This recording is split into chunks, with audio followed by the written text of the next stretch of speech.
Yeah. You play to win the game. Yes, you do. Hakeem, your dream. Oh, my bad. Your dream, my dream. Yo, your brother texted me today with a link to Hakeem. Like Mad Max was talking about how he would cook up Wemby. He's like, I'm so tired of this. I'm like, yo, why? What are you tired of, bro? He hates Olajuwon. I don't know why. It's really weird. Because he's a consensus top skilled player of all time. Well, you know what? That dog, yeah, okay. On both sides of the floor. So two things that dog does not like. But not the point. Not the point. Welcome in. Welcome back to another episode of Format Podcast Live. Normally we do this on Wednesday night, but obviously last night was Wednesday and we had one of the most incredible NBA Finals games we have ever seen. So we did the live watch for that. And look, can y'all give me a second? We got to give a shout out to Transformer for that. Yes, because I was in our group chat yesterday. The three of us have a group chat where we, start prepping and stuff. And I'm like, yo, we doing a live watch party, y'all, or we doing 4 topics? I got 4 great topics ready. Transformer was like, are you crazy? It's game 4 and this is serious. Live party. I said, I bet, let's go. And look, it turned out to be historic, right? Historic to say the least. So shout out to you, Transformer. Hey, as usual, keeping the show rocking and rolling and doing great stuff. So I appreciate you.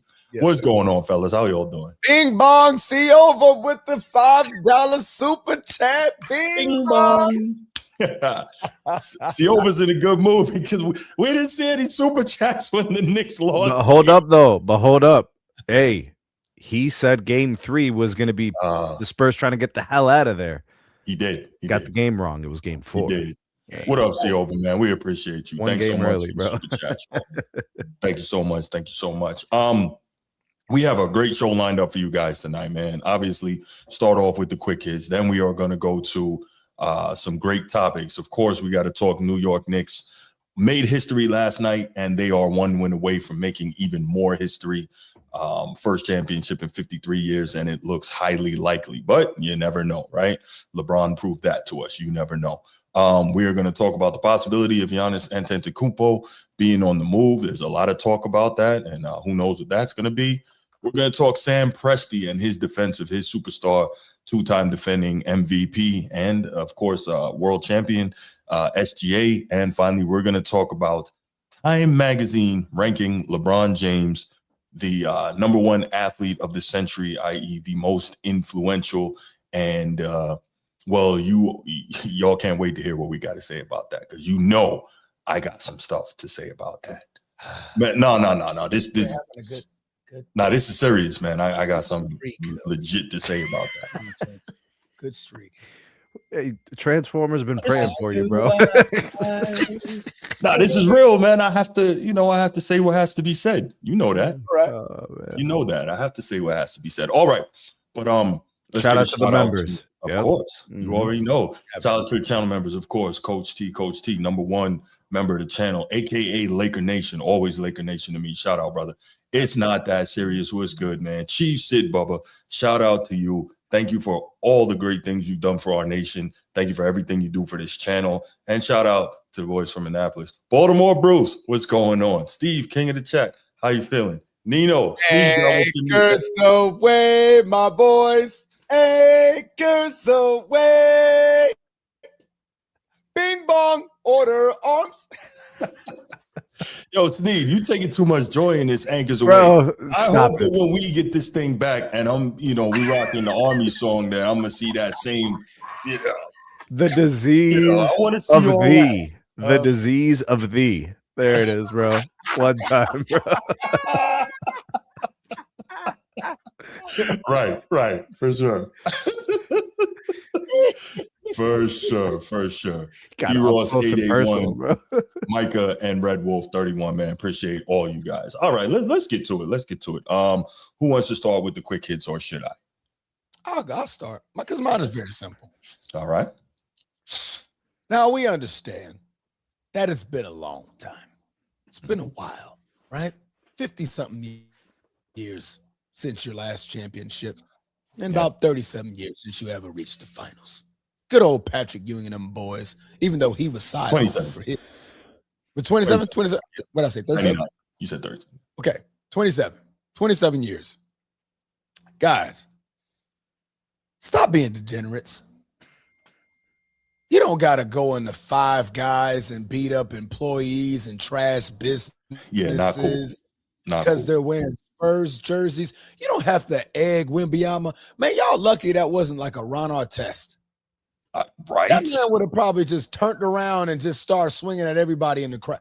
For sure. Come on, man. We get it. I mean, the city's hype, man. New York City, you know, orange and blue skies, baby. We love it. We're celebrating. We're happy for it.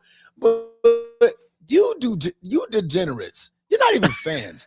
Just degenerates. You're not lying. Just being stupid. Yeah. Like, why? What are we doing? Why you trashing up places? You guys are jumping people. Like, come on, man.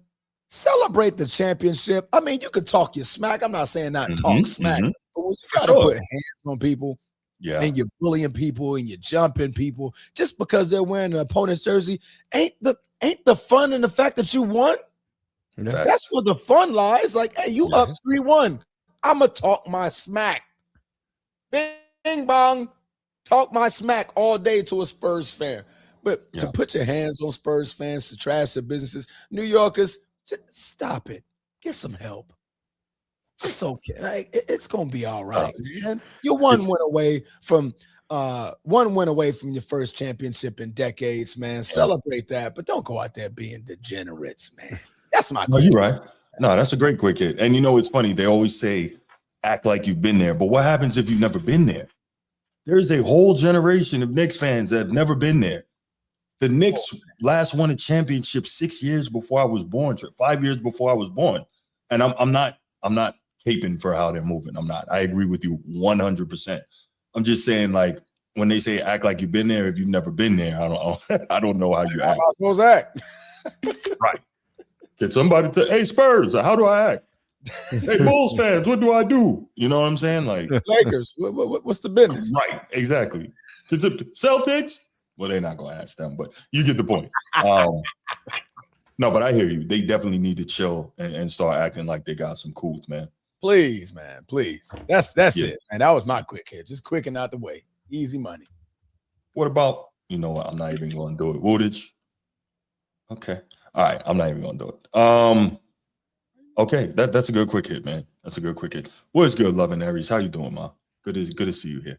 All right. My quick hit is the World Cup started today. La Coupe Mondiale. El Copa del Mundo. The FIFA World Cup of 2026. And I'll never sit here and tell you I'm a soccer aficionado or football as the rest of the world calls it.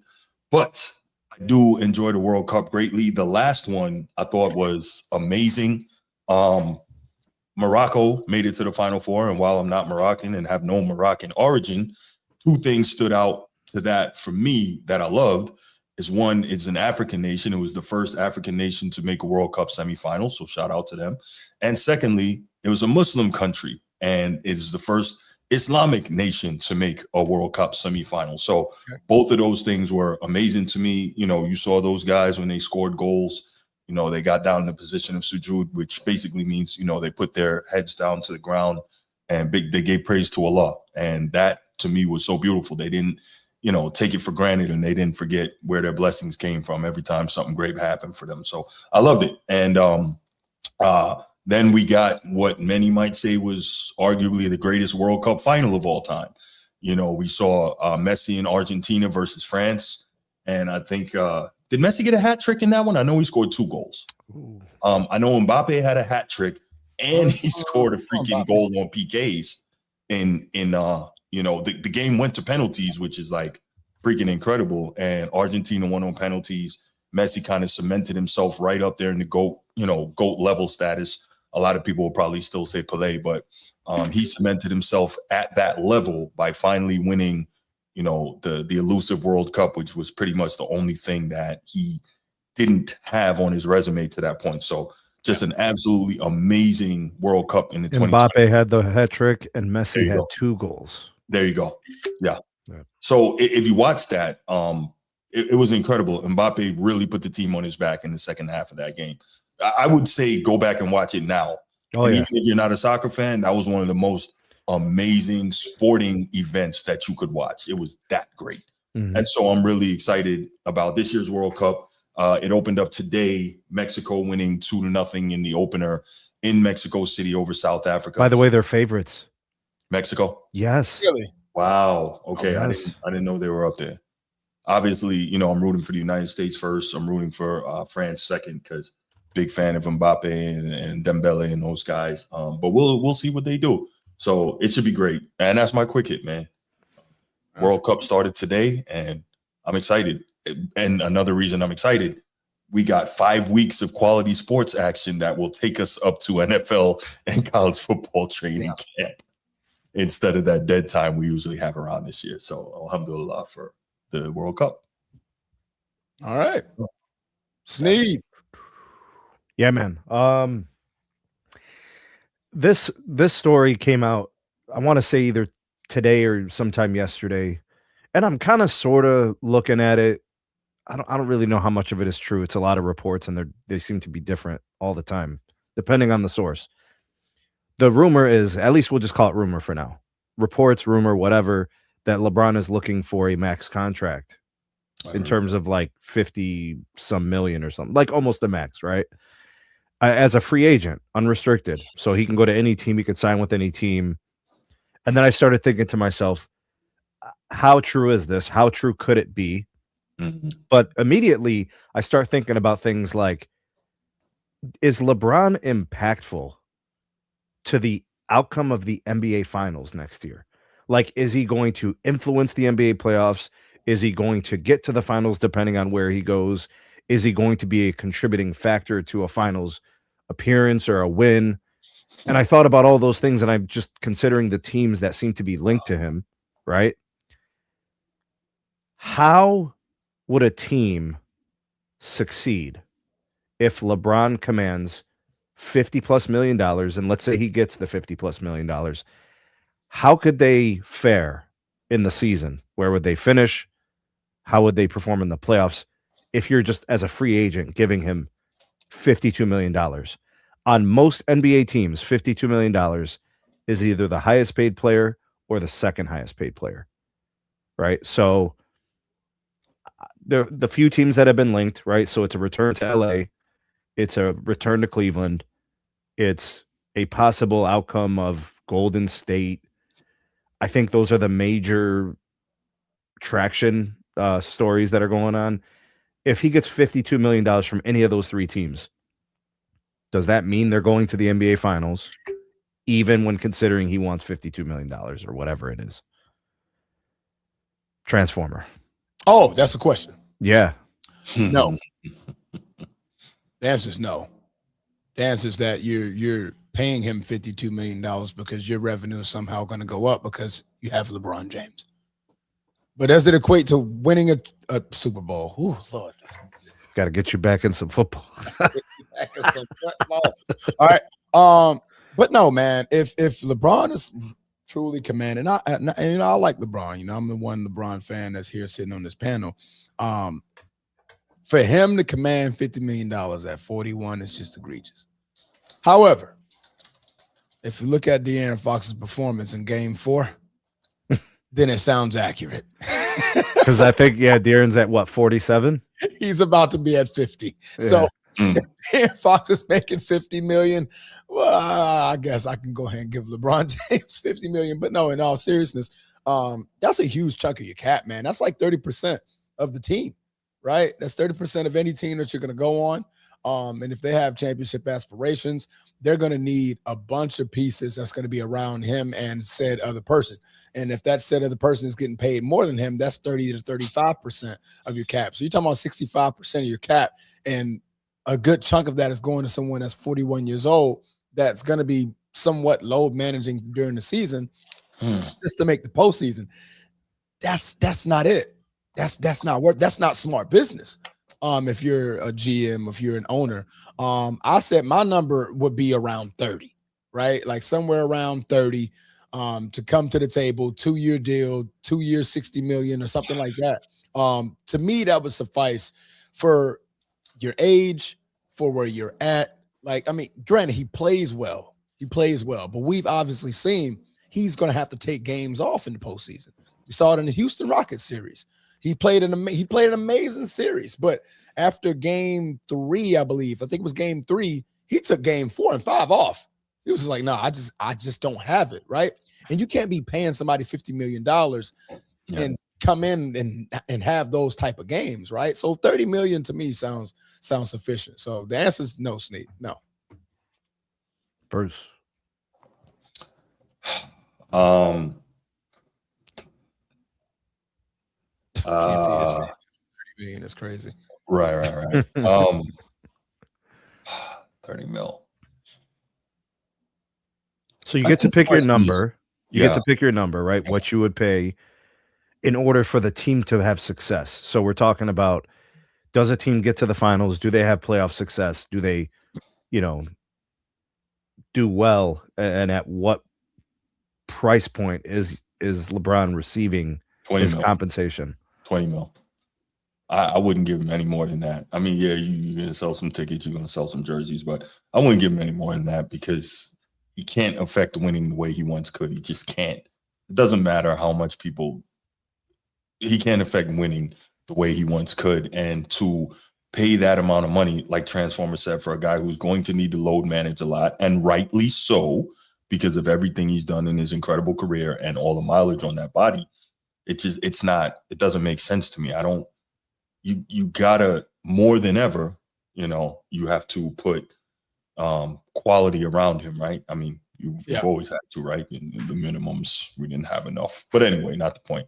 More than ever, he needs that. So you can't use it all on signing him. Plus, you got to pay Bronny, so Friday's what, $4 million? Yeah.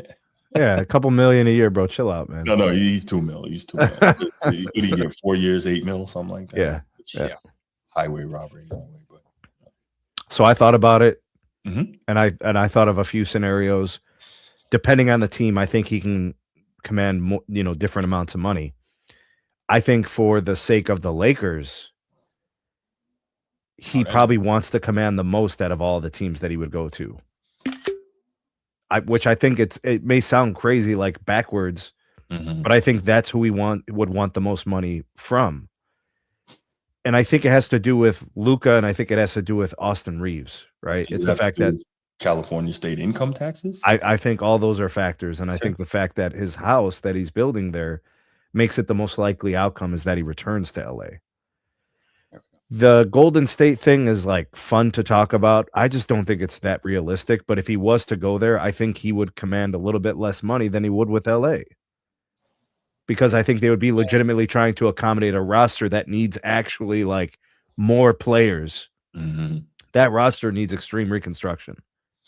To accommodate like him and Steph and whatever. And then for the Cavs, I just think it's so far-fetched. It makes no sense for him to go back to Cleveland. He would have serious expectations in Cleveland. People are literally going to think he needs to save the team. It's the storyline, though. But it's so unrealistic and unfair and silly to expect a 41-year-old player to come in and save a franchise. It's ridiculous. It's so goofy. And anybody who implies that he'd be saving the Cavs is a goofy. He's still better than James Harden. So a lot of people are better than James Harden. What's your point? Touche. Touche. I just figured I would, throw that in there. Yeah, whatever. No, fair enough. All right, we ready? Yeah, sir. Let's get these main topics rolling, y'all. What is that noise?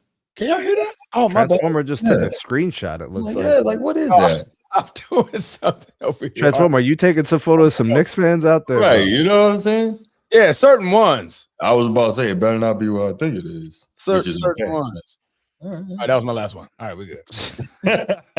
No doubt. All right, y'all. So obviously we opened up briefly referencing what we saw last night, game 4 of the NBA Finals. The Knicks overcome a massive 29-point deficit, the greatest in NBA Finals history, and come back and steal the game. And with 1.2 seconds left, with an incredible out-of-nowhere tip-in by OG Anunoby to seal the game. And I don't know. I don't know if the Spurs are mentally broken from that. I don't know how they get up off the mat. I do think that they will survive. I do think they'll survive Game 5 and get back to New York for Game 6. I don't know if they can survive that. But all that said, the Knicks are now 1 win away from their first world championship in 53 years. And they would be getting it, poetic justice against the last team that beat them in the finals, San Antonio Spurs. Yeah, most of the Knicks, a lot of the Knicks probably weren't even born when that happened or were babies or toddlers. But, we see in the Garden when we're watching, we see Starks and I want to say Grandmama, but by the time he got to New York, he was Larry Johnson. He wasn't Grandmama anymore. But Larry Johnson and Patrick Ewing and Steph Marbury and all the great Knicks of the past and Melo and all these guys there. And, they're under the basket on the baseline and they're going nuts and, Cat's going nuts and rightfully so. For most of that game, Snead and I were coming up with other stuff to talk about because it was just that out of hand. And then the Knicks make that run and here we go. No, Ed Dog, you're terrible at analogies, but you can come sit right here and debate me on it. Oh, here we go. How about that? How about that? You can come sit right here. Anyway, moving right along. Stupid, terrible analogy. Anyway, we saw something incredible last night. We are seeing an incredible freaking series, even though the Knicks are up 3-1.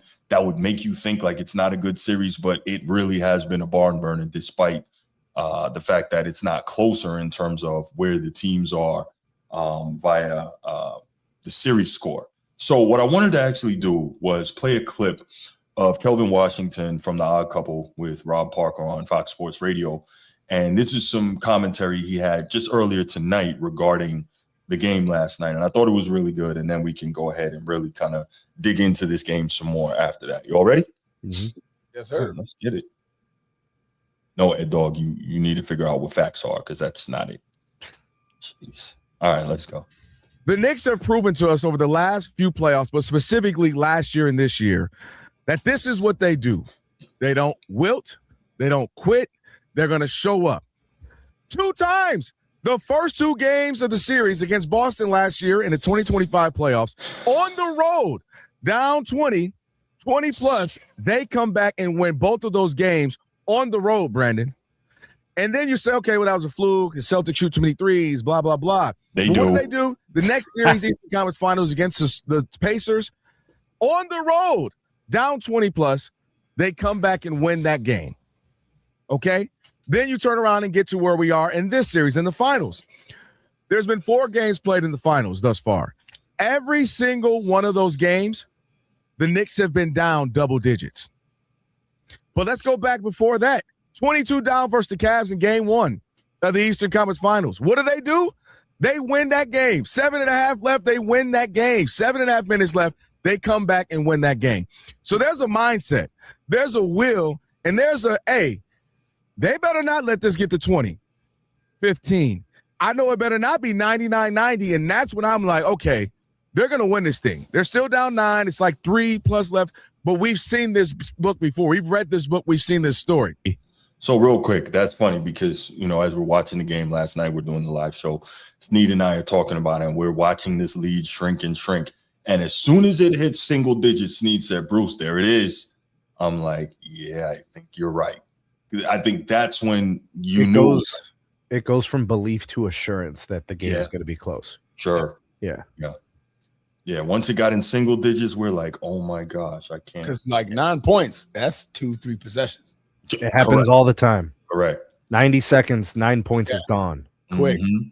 Yeah, this is not the Reggie Miller days when, the 8 points in a few seconds was like the most incredible thing we had seen, This is a different ballgame entirely. Right. Correct. Yeah. Okay. That's more recent reference. Thank you. I appreciate you, Transform. I do, man, because I always, when I have these memories, I always go back further than you do. And you're like, Wax Museum talk. Bro, those events are only 6-7 years apart. Right. They weren't that far apart. It was like 6-7 years, bro. That's true. But Reggie, what was that, 98? No, that was 95 when he 95. He hit the three, pushed down Greg Anthony, stole the inbound, step back, hit another three. Greg Anthony then, got like, bad footwork, bro. That was a fine play. Yeah, and then right. And then he hit the 2 free throws. That was crazy. And he looking at Spike the whole time. Anyway, let's continue with the clip, y'all. Right. 2026 Knicks are 2-0. NBA team record when trailing by 20-plus points in the fourth quarter of a playoff game since 1997. Knicks are 2-0 in 2026. Rest of the NBA, 3-750. And how many of the three are theirs from last year? That might be 2 out of the 3. Yeah. That's kind of crazy. What was the other number? That like 372 or something. Yeah, I'm gonna go back. 3-750. And how many of the three are theirs from last year? That might be 2 out of the 3. Yeah. So one time every 250 games, and the Knicks Incredible. did it 2 out of those 3 times. Incredible. They're built differently. Okay, let me ask you this, guys, before we really start digging some more into this. Question.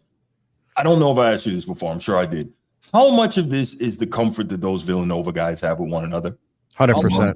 100%. A lot of it. Yeah. Because it happened last year. There was no Mhm. Mike Brown. Right. And it's That's true. happening this year, and there's Mike Brown. So Right. it's Right. And they won 2 championships together in college. Like, yeah. Okay. Jeez. Villanova Knicks, huh? All right.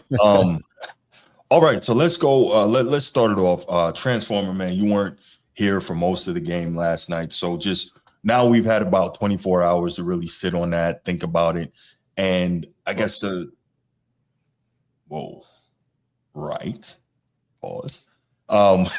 We've had a full day to really kind of wrap our minds around what we saw last night, which again was incredible. So now we know the Knicks are 1 win away. Is this inevitable? Or can Wemby do what only one other guy has been great enough to do in history? That was going to be my question. Did the Spurs have a LeBron, Raymond James Sr.? I don't think so, man. Then it ain't happening. And I like Wemby, and I think he's really, really good. The consistency isn't there for me. He can't carry this for 3 straight games to get that done. And Wemby is yet anywhere near that version of LeBron, Raymond James Sr. Like that LeBron can take over a series, as we saw. Wemby's not yet at that, right? No. LeBron had to play 44, 46 minutes. We saw what Wemby looked like at 44 minutes. Exhausted, gassed, winded, right? The amount of impact that he has to sustain, battling Cat, battling Mitchell Robinson, battling OG Anunoby, like they're roughing him up out there. You wasn't roughing up the other guy. No, not at all. That guy's just blowing right through you. You know what I mean? So there's no reassurance that I have a certified bully, a certified bulldog on that team. Well, also that team didn't have an idiot.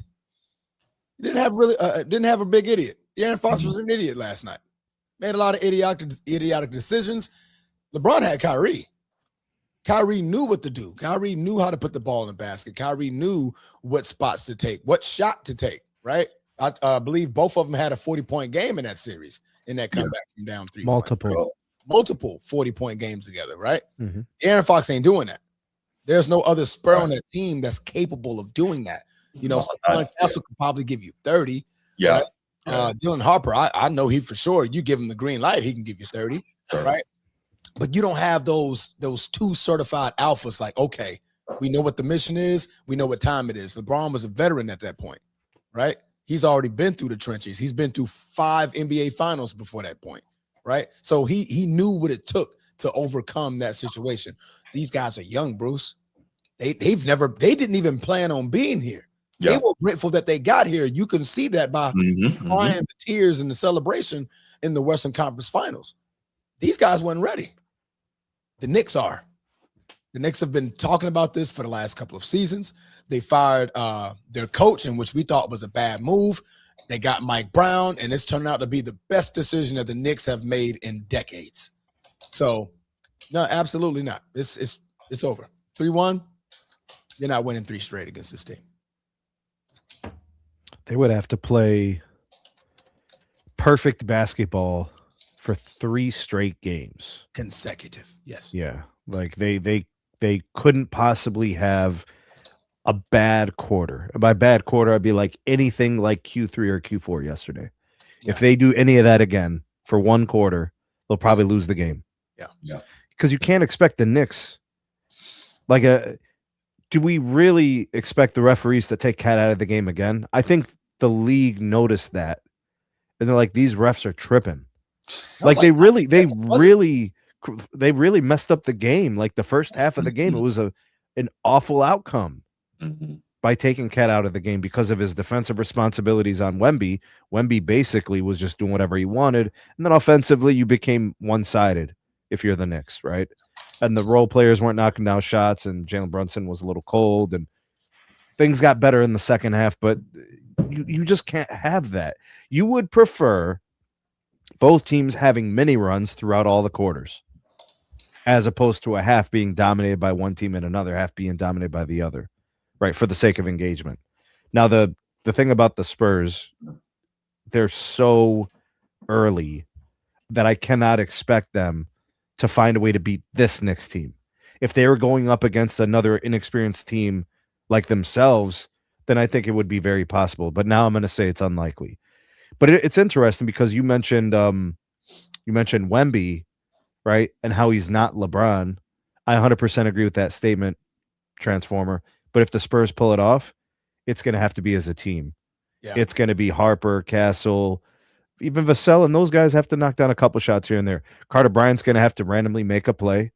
De'Aaron Fox is going to have to be just more careful with the ball. Yeah. I don't care when a guy goes 4 for 13 from the field. That doesn't faze me. But when he's choosing bad shots, throwing the ball away, there's some culpability to him playing poorly in that. Yeah. I don't care if a guy goes 4 for 13 in the flow of the offense, but he missed all of his shots in the second half of the game and took a lot of bad shots.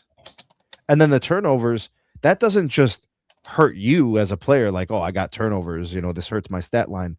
Those are possessions going to the other team and you're going empty-handed. So he needs to value the possessions more. I mean, he's got to be sick to his stomach. De'Aaron Fox going to go back, watch that film. There's no way he can not do anything other than play well. He has to play well for 3 straight games. Transformer, I don't think he could do it. No. De'Aaron Fox plays well for 3 games. Highly unlikely. You know why I know that? Because he hasn't done it yet this postseason. Not against any other teams before the Knicks. The Knicks are a tougher matchup for him too. Yeah. Right? They are. Jalen Brown's going to make him work, or Jalen Brunson's going to make him work, and the other guys are going to defend him well. They're not making life easier on him. So, no, I don't expect it to happen. All right. I don't expect it to happen either, but I do have a question. Could it be that because they're so young and dumb, some may say that the Spurs have no idea what they don't know, and they just say F it and go and do something crazy? Sometimes not knowing is like the difference. I don't think it's going to happen, but, could it be?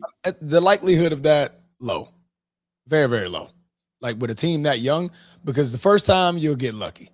Mm-hmm. The second time you'll get blitzed. Okay. Like, I mean, that if for one game, Bruce, okay, I can take that. Right. You just go out there and you're like, F it.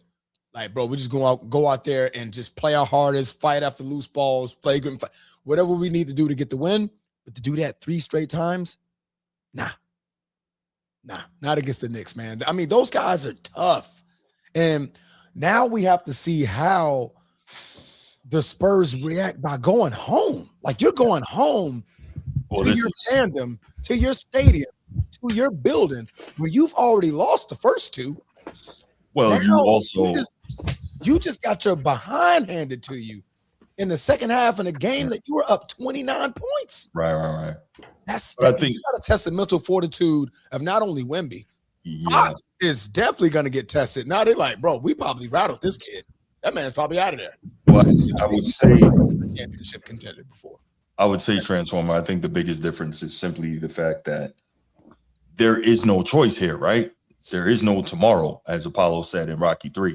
There is no tomorrow, right? So if you are the Spurs, this is literally the definition of win or go home, right? Let the Knicks start off the game with like a 20-5 lead, bro. Watch what happens. It's over. You think they'll fold right there? Right there. It'll be over. Okay. The Knicks so far this postseason, all closeout games. And then if the Spurs jump out to 20-5, turn your Doesn't mic matter. off. what is it? Oh my God. Turn my mic off? No, Turn down. your mic down. Oh, it's too loud? Yeah, you came back loud. Yeah, I had to hit my slider over here. I'm like, whoa. Damn, my bad. Yeah, Where do I do this? Oh, did you change something when you went off? Not at all, bro. Huh. Like you came in. Okay, is Yeah. it better? Is it a little bit lower now? Yeah, I it's better think now. you did. Okay. Yeah, that was crazy. My bad, bro. I was All like, good. oh, hey, that boy was talking to the mic. I'm like, oh shit.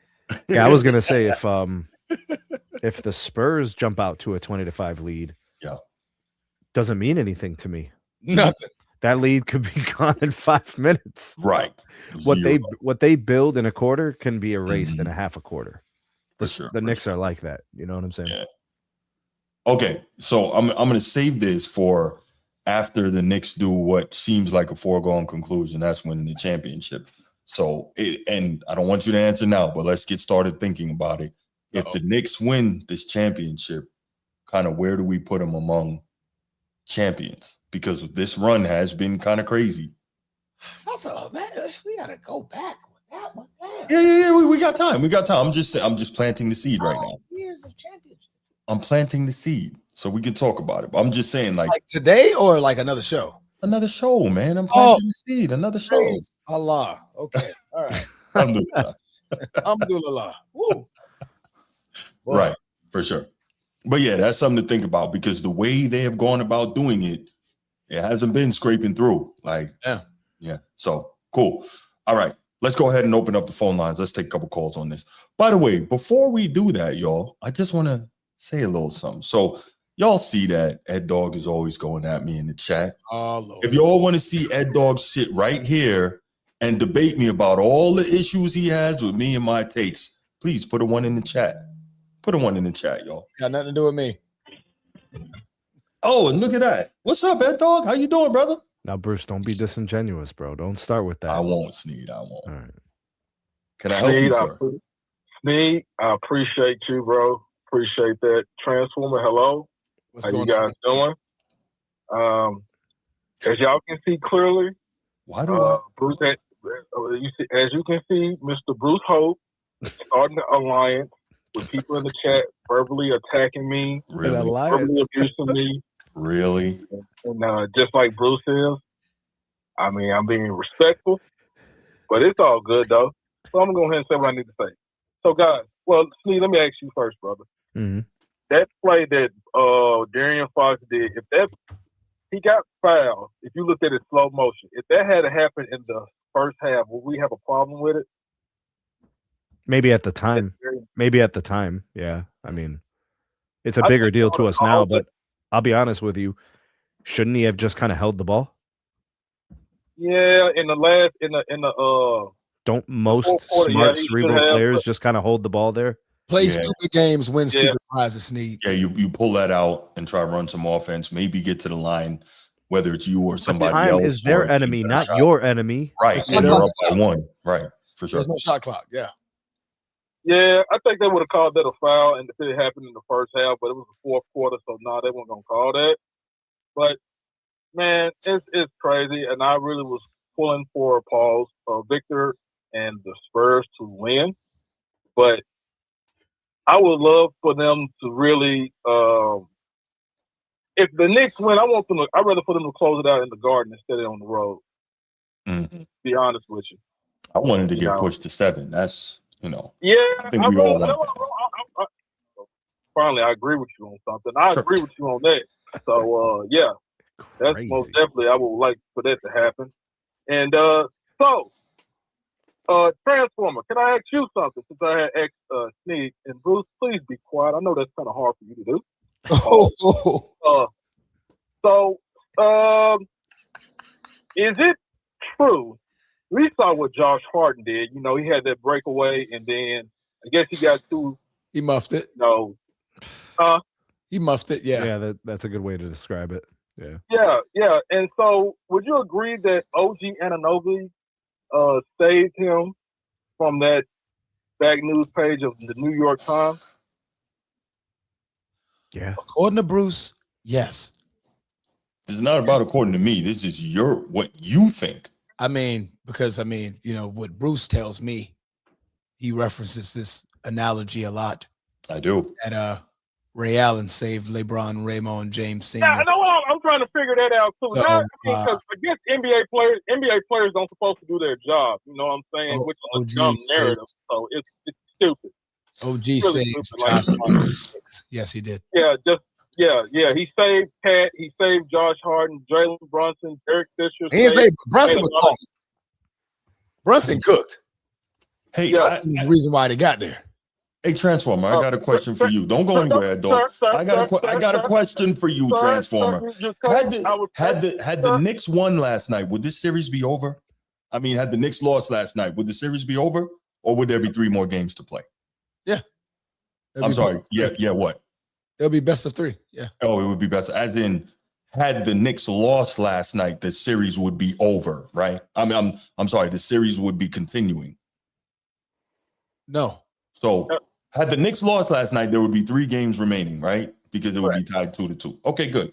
So just to clarify, that's not the same thing as if somebody, Ray Allen misses the shot, then the championship series is done. I just want to clarify, is that the same thing, Transformer? That's all I want to know. Because that's a terrible analogy. I just want to know, is that the same situation? Bruce, NBA players still supposed to do their I job. want to know, I'm asking Transformer, is that the same situation? That's all I'm asking. You're gonna because we had this conversation. I'm asking you, are these 2 situations the same? That's all I want to know. The game all is the same. And this dude putting this lift gate in the door when this lift gate is broken. What? Oh, he's at work. Oh. No, I'm looking at something. You know, I'm at work. Oh. Really not doing what? How about a lift gate? I'm like, yo, he's at a truck or something. Yeah, for sure. Yeah, no, okay, carry on, that dog. I'm gonna be quiet. You know, go ahead. While you lie. Anyway, it's still an irrelevant and dumb narrative. But let's keep going. So you notice how every time Ed Dog says something stupid, he goes, "Now let's keep going." He tries to run past it real quick, but that's okay. Carry on. Sir, I thought you said you were gonna let me speak, sir. You still didn't say you was gonna be quiet. Yeah, I have a problem with letting people be quiet when they say dumb things. But carry on, Ed Dog. What do you? You know what? Okay. I'll be quiet if you show up right here and you debate me live in front of the whole world. Keep asking me to show How about that? Show, bro. I'm just saying. Anyway, look, man. I wanted to go to 7 games. Me too. The Spurs choked. Indeed. They did. And man, you know what? That's really all I got to say. Hey, I do like OG Anunoby. He really did. But it's all said and done, man. Would Jalen, if the Knicks win, would he really come out as the Finals MVP though? Probably. He really ain't playing this good unless it comes to like the 4th quarter, actually. So, wait, you guys are all in agreement that Jalen Brunson wins Finals MVP as of right now? No, I think it's close between him and OG. But you would give it to OG, right? No, if you had a vote. Brunson. I would give it to Brunson right now. I like slight edge. Because I'd give it to OG if I got scoring factor. They're going to give it to him. Yeah. So even though hold on a second. What is OG averaging and what is Jalen averaging? So OG had the 2 last games. The 2 games were big. Prior to that, not enormous. So much. What do you mean big?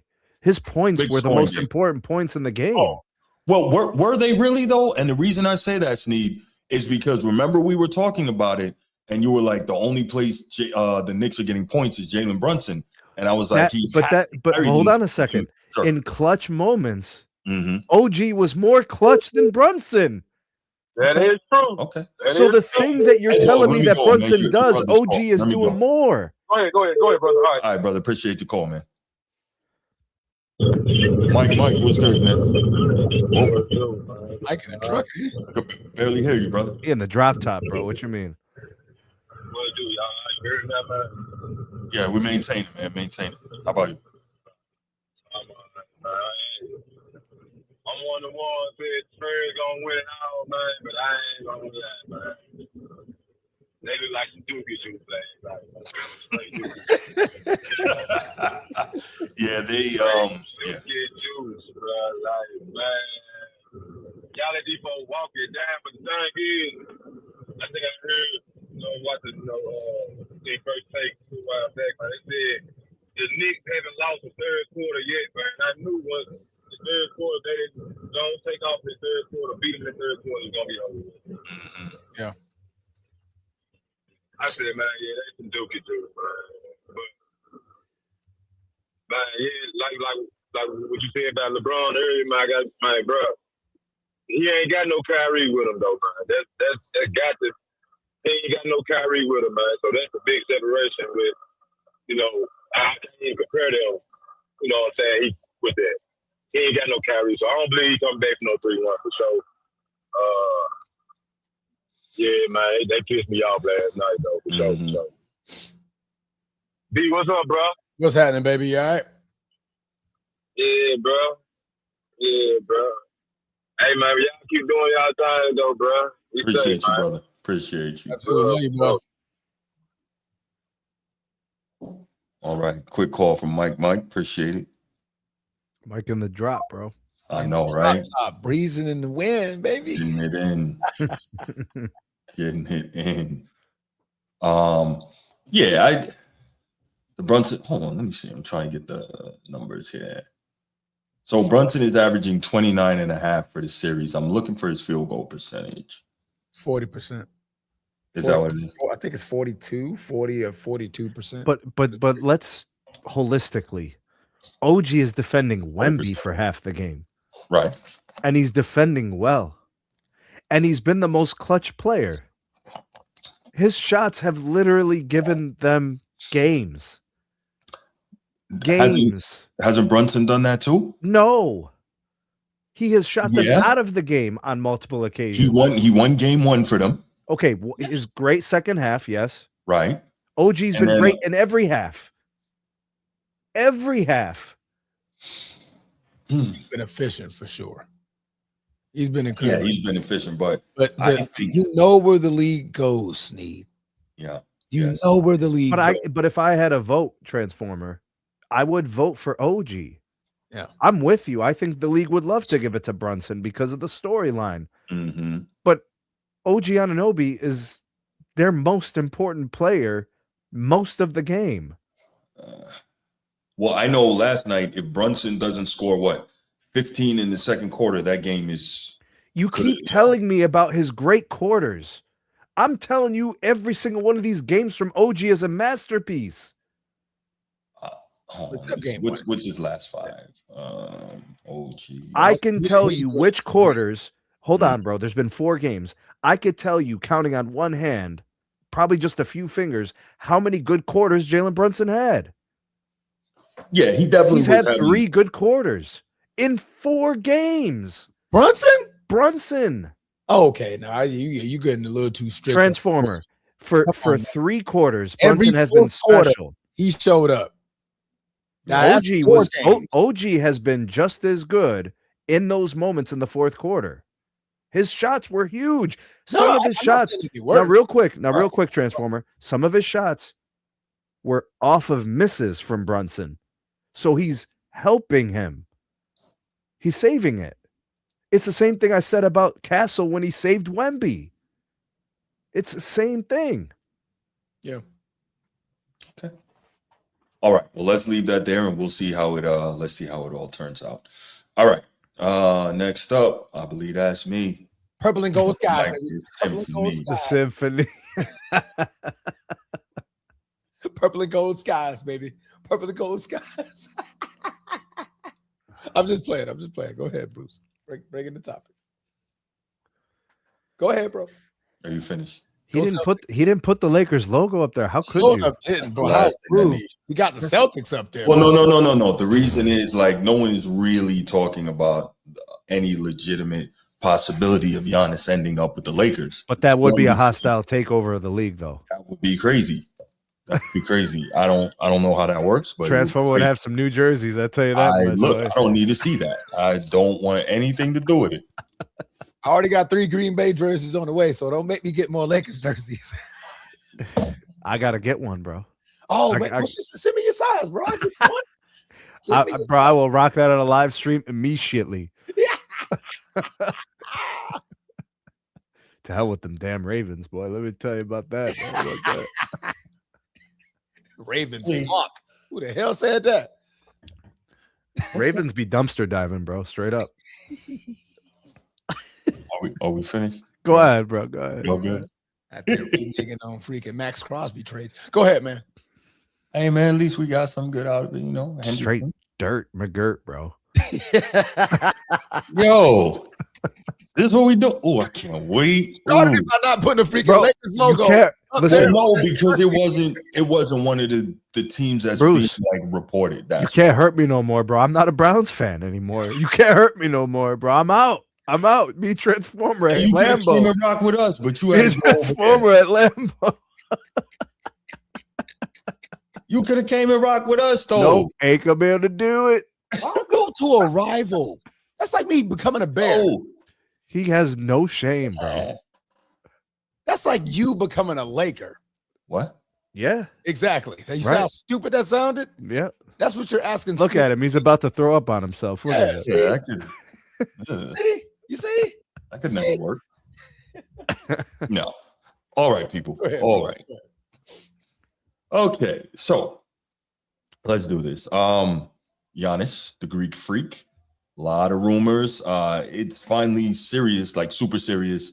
It's widely reported that the Bucks are basically taking all offers and they anticipate moving Giannis. Some reports from NBA insiders, not saying who the names are, but some reports are saying that Giannis could be moved as early as this week before Game 5, which I think would be crazy. Other reports before Game 5. Yeah. I think I heard Bill Simmons say that and somebody else. But What's also, his track record on this whole situation? Been good? I don't know. I haven't been following that much, honestly. But I think also, I didn't say nothing. I just laughed. I chuckled. Oh, okay. No, also, it's been reported that the Bucks want to see how the NBA Finals play out because allegedly they want the Knicks to possibly be involved in this. But win or lose, which is likely a win, I can't see the Knicks like breaking this thing down and trying to be honest. Right. Yeah, They have figured it out. They have the team. They have the chemistry. They have made one of the great runs in NBA postseason history. Like, let's leave the Knicks out. That would take some guts to rearrange that roster. Yeah. Even if they go 7 or whatever, like it would have to, even if they lost. But I don't anticipate that. But regardless, that's one of the reports. Don't know how true that is, but we'll see. Okay. I see the Heat. I see the Thunder up there. What's the Blazers? The Blazers, Celtics. I don't know why they put the Blazers up there, or even the Thunder. I guess the Thunder could possibly have a really good package to offer the Bucks. But Giannis has made it relatively clear that if he does get traded, his preference would be to stay in the East. Some people are reporting Miami as a front runner, but I don't like what do you really have to get from Miami? I don't. Tyler Hero and what? Khalil Ware? Khalil Ware. Oh yeah, Khalil Ware. Yeah, they really don't want to move on from him though. Miami is stingy with that kid. Mm-hmm. That kid he has mad potential if they let him free. He has mad potential. Yeah, I don't even know, man. I know that as soon as Giannis is gone, boy, the freaking Bucks are in big trouble. They're going to be in the toilet. And then, we joke about Bronny a lot. What happens to Giannis's brothers? I mean, that's a similar situation. What happens to those guys, Thanos, what's the other one? It's Alex, Thanasis, and Costas. Can't they just cut them and then they could end up wherever Giannis goes? I just want to make that clear. You're going to piss Giannis off immediately. Immediately. So the moment he gets traded, like, oh man, I'm traded. Yeah, I'm happy. And man, okay, brothers, the fuck? Okay, but in all seriousness, right? Giannis is a grown man. He's been around the league for a while. He's got to have some idea as to how the business of this thing goes. He can't possibly be expecting that wherever he gets traded. He kind of doesn't, though. Along, He's been in right? the same city his whole career. He might not really understand it, Bruce. He might not. He's got an agent. His agent hopefully has been explaining this stuff to him, right? All right. So yeah, there have been players Mm-hmm. who were basically born and raised in a city with a team, right? So they got drafted as a kid there. They stayed there the whole time, and then they learned at some other location things are different. Giannis could do no wrong in Milwaukee. No. He goes to another city. He's a transplant. Yeah, it's not the same conditions. Right. The media won't be as kind to him. There's different expectations. Giannis was drafted as just a project, bro. Yeah, especially the fact that he's a champion. He's a two-time MVP, a D-boy. He's got all these things. So when he goes to his new spot, they're going to expect him to deliver. Hold up. What would Disease of Me say to him if he tried to bring his homies, his brothers? Ooh. What would he say to them? That's a great question. Yeah. Transformer. Phil Jackson would say you can't come with your posse. Right. Yeah, Pat ain't having that. He's gonna be like, who are they? He would though, Pat but should he'd be be like, yo, y'all go play for the Heat's G League team. Yeah. They'll probably make him a two-way. I know, right? Give him a contract every 10 days just to keep him hanging around, bro. Make the Nazis a goon. You come in from time to time, lay a couple fouls out there. Man, you said put him on a team. You didn't say Giannis. Like, we're making it work. Right. Two-way guy. Hey, look, he's here with you, so you're not lonely. That's hey, we made it work. Yeah, you got your wife, your kids, and your 14 brothers. Like, okay, come on, man. Oh, there's that many? No, that's not that many. Oh, I'm about to say, bro. But it might as well be 14. It's 3, and he wants them all with him. Which, hey, look, shout out to you. You love family, but come on, man. Like, you also got to be realistic here. Bro, see, Milwaukee, they were very accommodating to these things. Yeah. It just may not be the case elsewhere. No, I can't see it being the case. And then that's going to create the tension between you and your team. That's the other That's the other problem. Like, you want to bring your brothers and take a spot from somebody who may have busted their butt and worked hard for it. How long has Giannis been in the league? 13, 12 years, 11. He's been in the league a long time now. Yeah. For 12 years, he's accustomed to one way. And I get on this guy about this a lot. But LeBron was pacified since he was 16 years old by the NBA. And we get mad at what he does because the NBA created it. The Bucks created that problem. Facts. The Bucks created that problem. So if he goes elsewhere and he runs into, he doesn't know anything other. Winning that chip was a gift and a curse for that franchise. Yeah. Right? Sure.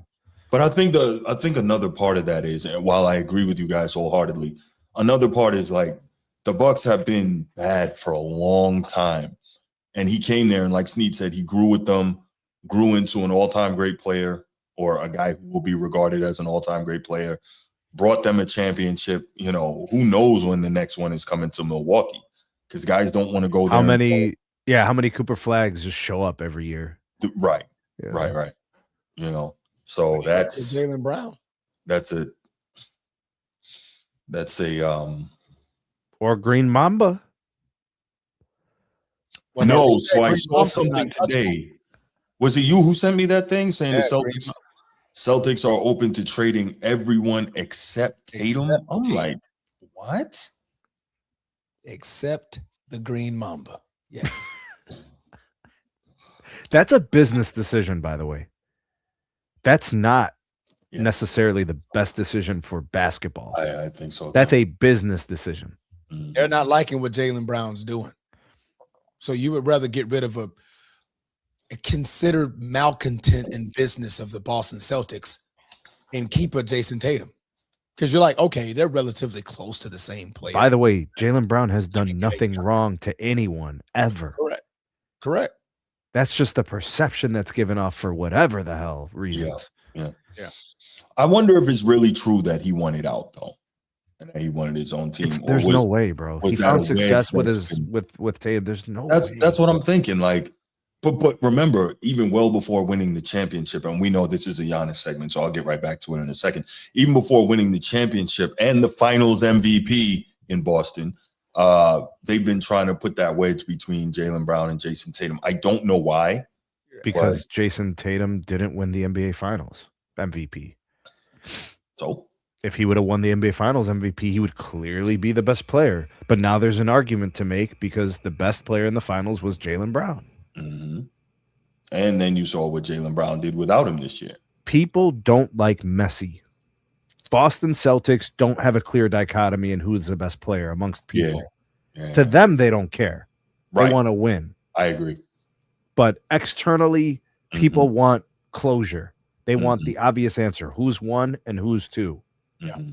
I don't care, bro. If I was the Celtics, this is the best thing of all time. Yeah. Right. All NBA players that we organically drafted here. And we groomed them as players, and they're tops of the league. And they're perennially putting us in contention every year. Blackbird and McHale. Yeah. Yeah, I'm frustrated by the whole thing. But I will say, in fairness, if they do trade Jalen Brown, I will be sad. But if Giannis comes back, I'll get over it. How much of an upgrade is Giannis over JB? I don't know if it's an upgrade at this point in Giannis's career where you're starting to see him break down. Yeah. Hopefully he'll be fully recovered and have a few strong years remaining. Because even at his less than 100%, what was he, 30-10 this year, something like that? Yeah, no, he's 30-10-6, so still like killing.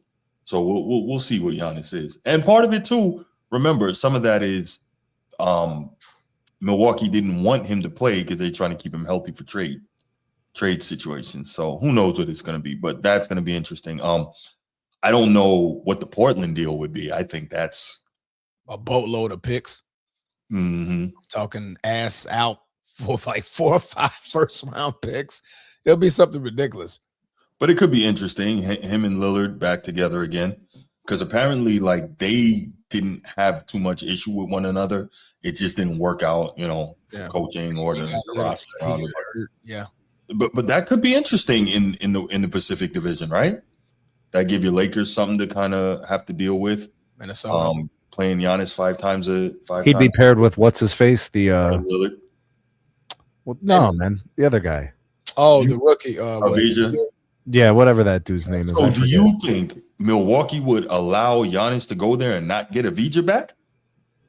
Yeah, Avija would probably. There's no way I would let that happen if I'm Milwaukee. Is it Scoot? Scoot Henderson, yeah. Yeah, Scoot would probably have to be part of that trade. Yeah. But Sneed, real talk, if you're in Milwaukee and you make a deal with Portland, Milwaukee wants picks. Is that all they want? There's no, but they want I lots of picks. Like they want first-round picks. They want picks that are in the first round that could be condensed and consolidated into higher picks. They need resources, bro. Yeah. Sure, they'll take an all-star, which they're going to want an all-star, but they want picks. No matter who they get as a player will not be Giannis. So they need picks for the possibility to draft their next Giannis. Right? It's so obvious to me that the Bucks are probably looking for at least 3 first-rounders. At least. And they're going to want to turn 2 of those with their own to get lottery picks in return. They know their next guy is in the draft. He's not going to be whoever they bring in the trade. They know it. Unless it's Jalen Brown. Then that'll be a good start. Okay, who's better, Jalen Brown or Giannis in 2027? In 2027, I'll still probably take Giannis. 2028. Jalen. Now we're pushing it. See, that's 1 year away, Transformer. So their guy is in the draft. It's not whoever they get back for Giannis.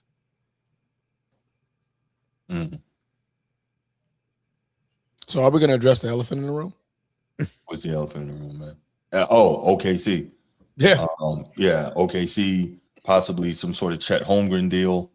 The money. They have 18 picks, sir. And they don't need to throw anybody in there. Yeah, but you can't pay everybody. Yeah, you got to make the money work. Yeah. That would be nasty. Giannis and Silent SGA. Mamba. By the way, 50 nugget burger. And the Greek Mamba. What? The Thunder love Chet. They do. They really adore do. him as a person. Yeah. He is exactly what they wanted when they drafted him. He is the perfect number 3 player. But you got to get somebody looking at what you have to deal with Wemby down the road. You gotta get somebody that can stand up to that, and I don't know that he can. Giannis, Giannis could stand up to Wemby, Wemby that for a whole few thing. years. I mean, that's like for a couple of years. Mhm. I mean, I guess I see what you're saying. Yeah. I mean, because the goal is right. I think the Thunder is almost like F them picks, right? They're like the Rams of the NBA. They're like, yo, we don't need those. We're trying to win now. So you're not necessarily, if you're in a win now type position as the Thunder are, I don't think you're necessarily concerning yourself too much with, down the road, right? You cross that bridge when you come to it. You're trying to win now because you have a team that's for the most part in position to do so. You're 1 year removed from being the world champion. What are the picks that the Thunder have? It's like the Clippers unprotected. There's a couple of players, a couple of picks, right? Like they can next 7 years. They can put together a couple of high value picks. Yeah, they can do some stuff. Yeah. That's the only reason why we're talking about the Thunder as a possibility for Giannis. It's the flexibility in the draft picks that they have. Yes. They got an ass load. Yeah, they do. Telling you, bro. There's a couple of GMs in this league that matter. Everybody else is donating, bro.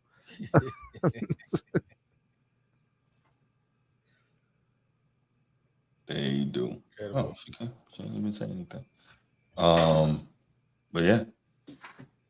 So yeah, we'll see what happens. It's going to be interesting to see where he wants to go and how it ends up turning out. Because sometimes, grass is not always greener, right? But if he did say that he prefers the East, then Miami and the Celtics would be legitimate options. What weighs more, him preferring the East or the Bucks choosing the best return? I feel like the Bucks are going to do what's best for them, not what's best for Giannis. But they have to. Yeah. Now they're not going to send him to NBA Siberia, but at the same time they are going to do what's best for them. They have to. Why don't they just by losing Giannis, they got to start over completely. Why don't they just trade the whole Washington Wizards team for him? Wow. Sheesh. I mean, what's purgatory? What's NBA purgatory? Would you say the Jazz? That's one. Would you say the Kings? Washington. Kings is definitely one. Washington is definitely another. Mm-hmm. The Bulls? I think the Bulls have won. Something.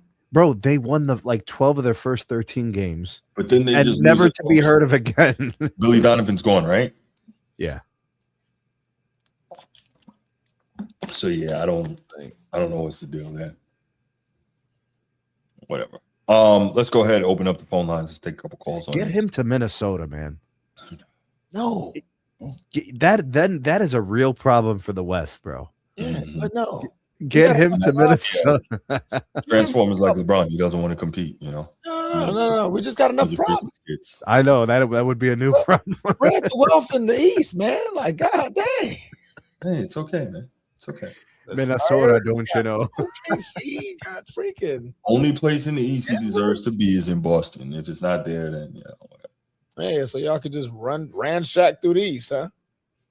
Now, what if he says, I want to play with James Harden and Donovan Mitchell? Then what? He's not saying that. Bruce, I hate life. You send Evan Mobley to the Bucks? Now you send James Harden for sure. James, it's been real, bro. Real, bro. But you and that beard got to get that up out of here. Fear the beard, fear the deer. Wow, yeah, that's not happening. Nobody fears the beard, I gotta say. That's been a long. It's been many years. Yeah. Nobody One of the fears most it, overrated players in history. All right. There we go. Nino, what's good, man? What's going on, guys? Nino. This gonna be a situation. I think he out though. Y'all agree with that? Y'all believe it's something cooking? Yeah. Giannis? Yeah, it looks that way, man. It looks that way. I think he ain't adding to the he ain't thinking about the money aspect of winning. You can go back to like Steve was basically saying, the front offices. I'm pretty sure the last 15 years or whatever, the money, especially dynasty, it's been somebody getting screwed on a contract or somebody took a friendly deal. Like the New York Knicks, right? Just for example. If Jalen takes that $200 million, I'm pretty sure two of them key players ain't on the team. At least one of them not. So is he going to get a max contract and deplete the rest of the roster? He won't be able to win. So what is he? What do y'all think he's trying to do? He's trying to win, right? I think he wants to win. Yeah, He wants to win. yeah. He going, and he's on the contract, right? Yes. How long is he on the contract for? For 3 years, I want to say. Didn't he just sign a deal not so long ago? So I heard y'all, right? So if he on contract for 3 years, I heard y'all say the money got to match up, which is true. Yeah, but it's not So- not challenging to make the money match up. It's they want like good picks. The Yeah, Bucks that's are going to what want they're real doing. value in those picks. I mean, it's hard to make up max contract money though, because a lot of players ain't making it. It's gonna be a few. It's gonna No, be. it's few going to players take two making that players. money. It's going to take two players to match his money, and then they're going to want picks that are high quality that can also be turned into more picks. And the truth actually is, Giannis is probably going to need 3 teams in this trade. 2 years. Probably. He has 2 years left. He signed a 3-year Yo, deal. Right, Something like that. in order not to end up like KD, Harden, and Kyrie. They had to start at 3, but the bench was awful. The role players wasn't need. They couldn't even get role players. So you gotta be careful not to end up in that kind of situation. Actually, the leadership was awful. But anyways, continue. So that's all I got with it. He might be. He better pay attention to the past. He better think hard. It's different than going after when you're a free agent and you can kind of dictate what you need to do with your contract versus a team might be giving up too much to get you, if you're trying to win. So it's gonna be tough. Yeah, Melo figured that out. Yeah. That's all I got, man. All right, no doubt, Nino. Appreciate the call, brother. All right, let's go ahead and let's get to the next topic. Moving right along. This will be a shorter one, but I thought it was a little bit interesting. So one of the things that we saw was like a major storyline of this past season, and of course this past playoff season, postseason, I should say, has been, all the talk of SGA and the supposed foul baiting and the free throw merchant and all this, right? And I even got on the show and I said, I had to admit that in watching him play, it does look bad at times, right? Of the great scorers, like for whatever reason, most of them you didn't see constantly ending up on the floor like this. Now, were defenders, especially the Spurs and Steph Castle and those guys, taking a little extra liberty with SGA in the playoffs? Yeah, probably, but still, like just the constant being on the floor. But it's interesting. One of the points I brought up is that 2 years ago, he led the league in free throw attempts per game, averaged more than 11. No one was talking about this free throw merchant stuff, right? It wasn't until he won and then came back and won a second MVP that all of a sudden that started to become an issue. And one of the things I did, because I do that, is the research. And we talked about it. And if you look at this chart right here, we see that he actually, among the all-time great scorers, especially the great wing scorers, he's really like not even that high on the list for the free throw attempts, right? So when we talk about free throw merchant, this is where I get frustrated, because you guys know me. I hate the false narratives. And when the information is there, but people are still pushing, things that can be flat out proven to be untrue, it is frustrating. And then we also did, we did a segment a while back and we talked about all the other things and where SGA lines up among, the all-time 30-point per game scorers, of which there have been 90-something seasons in the NBA. And he's down in the 70s, in the high 70s in terms of, free throw attempts per game. So the facts of the matter really don't match up with what people think they see and what they're being conditioned to believe about SGA and how he plays. So I have some sound, but before I get to that, I wanted to get you guys' thoughts on SGA and the whole free throw merchant thing. And I mean, we've talked about it, but kind of where you guys are on that, because I know, there are some people in this very chat who, seem to believe that that's just gospel and all this. And you have people in the mainstream media, unfortunately, even pushing the narrative, even though it doesn't match up with what the truth of the matter is. So, Sneed, we'll start with you this time, man. This whole free throw merchant thing. Talk to me, brother. I think this is a product of two things. One thing you mentioned about him all of a sudden now winning, right? It's like a winning situation. So now people are going to start hating you, right? When you were the underdog, everybody loves you. Now you become the villain, right? When you find success. So I think it's some of that, Bruce. Mm-hmm. I think he also made Joker an afterthought. That's the bigger problem. I think that has disgruntled the Joker fanatics, right? So I think it's a conglomerate of things. I don't think it's one single thing. And I think in NBA talking circles, it's an echo chamber. One person says something and they have some kind of regard as an authority, and then people start to latch onto it and identify with it. When I watch the games, he's doing a lot of the same things that a lot of other players do. I'm not going to sit there and say he does it more, less, or whatever, because then I have to start watching it and counting. And I just continue to see the same things happening in all these games. Dude, the conditioning is real. I've been watching this NBA Finals, every dribble. Jalen Brunson extends his arm to create space. Every single possession. And the question is why? Why does he do it? Because he has to. Well, he's smaller than everybody. He has to create the space. Yeah. And the referees don't call it. Well, remember Jalen Brown said it in his live stream that kind of got this whole thing going, that they were calling me being Jalen Brown. They were calling me, for pushing off with the off arm. He said, but every offensive player in the league does it. And if you watch, it's real. Guess who started that one? I'll just leave that alone. But, darn near every offensive player does it on darn near every drive to the basket. It's crazy, but yeah, guess it is what it is. Yep. So, yeah. But yeah, Transformer. So I like what Sneed said. You're not getting paid attention to until you're winning. You got to also think about it. Yeah. OKC is a small market team. So they're not relatively desirable to watch, right? SGA is also not that desirable to watch of an athlete. The right? silent Mamba. The silent Mamba is a thing, right? Like to this day, you could probably still say who's the bigger superstar as far as like status, not play, but status. You could still say Steph Curry, LeBron James, Kevin Durant, but plenty of other players before you even mention SGA's name. So I say a lot of people didn't pay more attention to SGA. That's a little bit of the problem as well. But I don't think he's a free throw.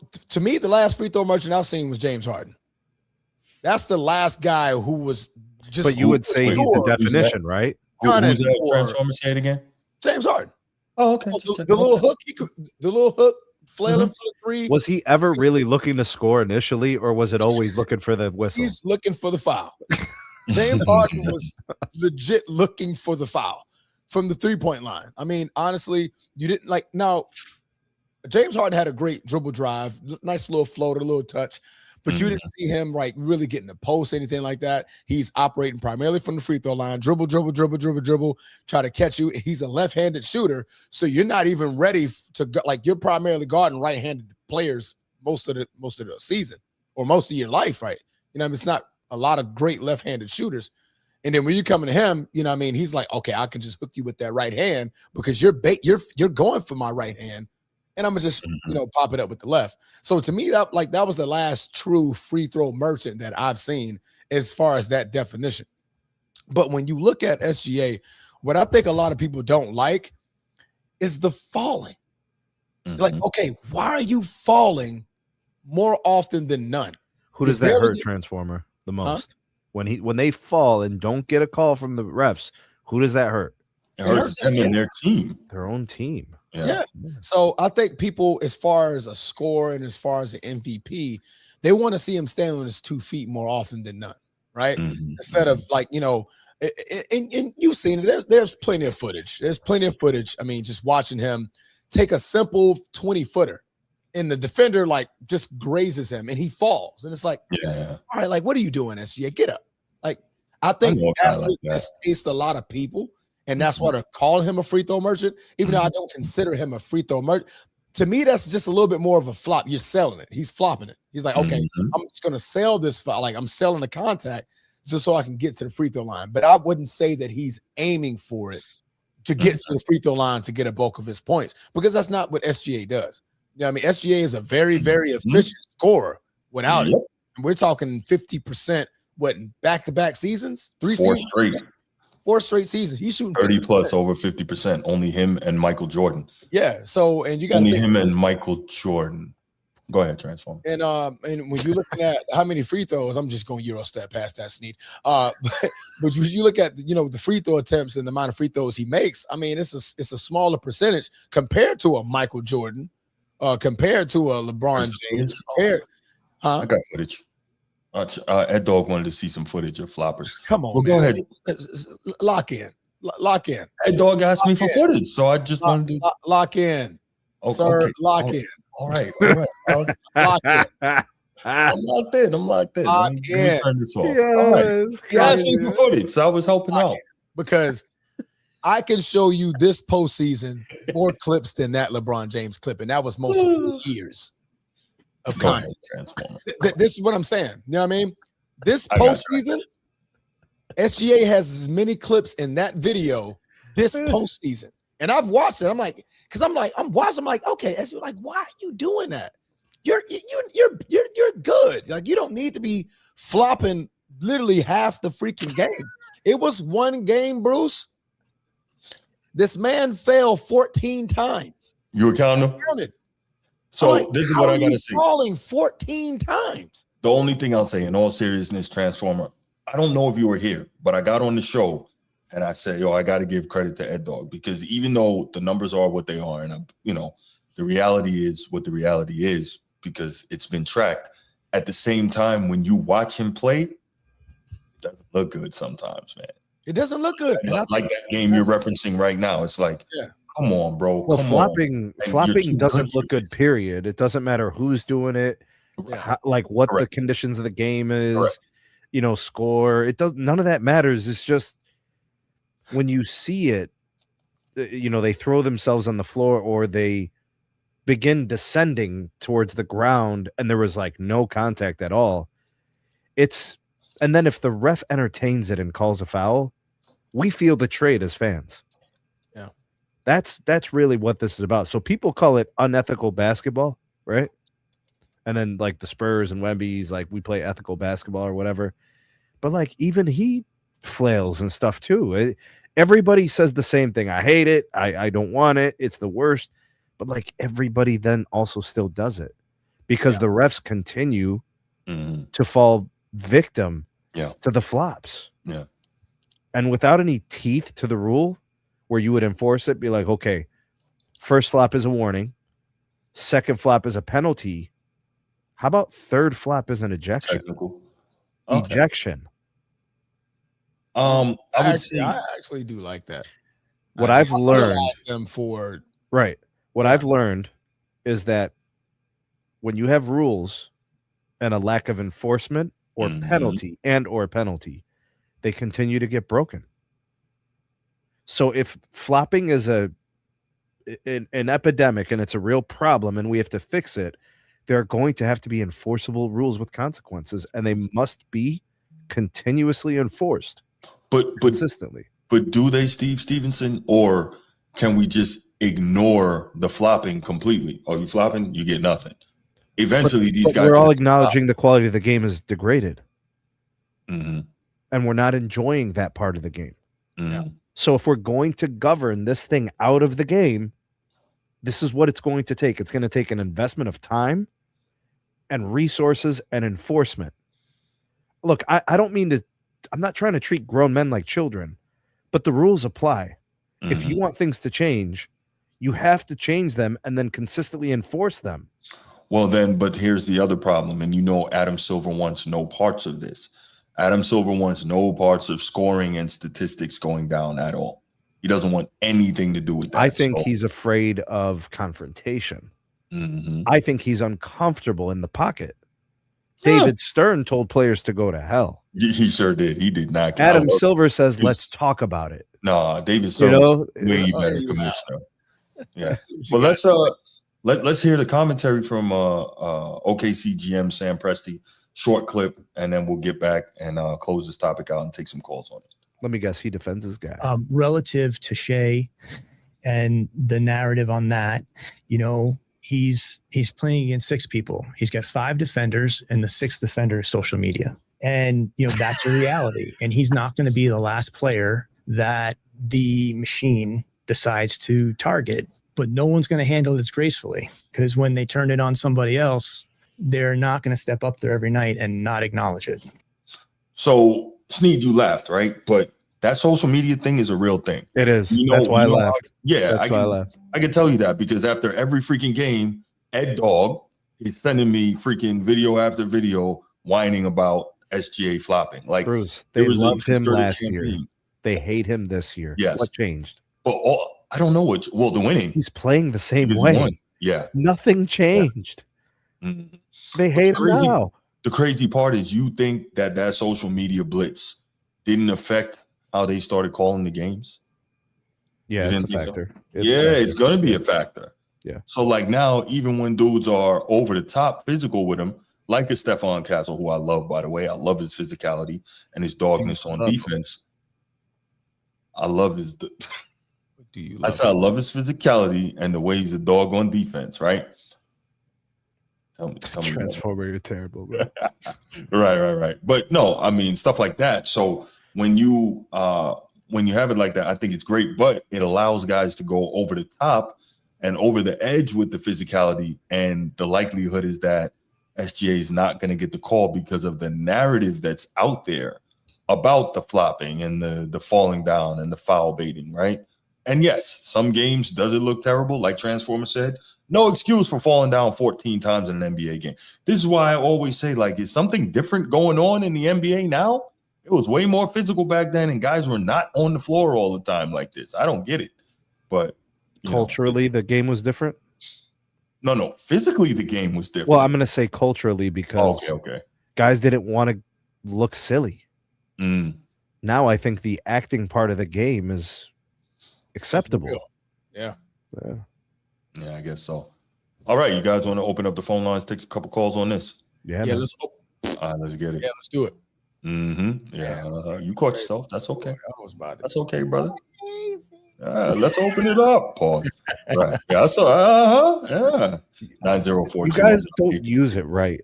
You literally say the things and then you just immediately. Sometimes you guys preemptively pause. This is crazy. I wish you could. Like, if you could, I'd just be like, "Yo, we're about to start the show. Pause from here till the end." You know what I'm saying? Like, it's a sports talk. Like, we should be able. How to don't we it. have a clip from each of us saying pause and just press the button? And just press the button each time. Yeah, I need. Yeah, I'm gonna put the. I mean, when the league starts, NFL, I'm gonna have my flag ready. Yeah. Nope. I'm gonna have my whistle, like not blowing the whistle. Nope. And there he is, just coming down his face. Yeah. Pause. No, you know what I'm talking about, right? That video where it was talking about all the crazy stuff NFL announcers say. That one. I was referring to that. I wasn't actually. Jonathan Knicks, he beats Cox. Like, whoa, right? Whoa. Yeah. Look, who's the guy from? He just gets right up in there under the center. Hey, whoa! Like he just gobbles those balls. It's like, bro, it gets. Hold up, it gets worse. That dude from Toronto, Grady Dick. Oh, he be doing that on purpose though. The other guy, he be. Are you done? Are you done? He's like, you can just call him Grady. Nah, man, but his name is Dick. It's on the back of his jersey. There goes Dick. It's like, hey man, we're not doing this today. Oh my goodness! It's like deep. His dick with a nice drive to the hole.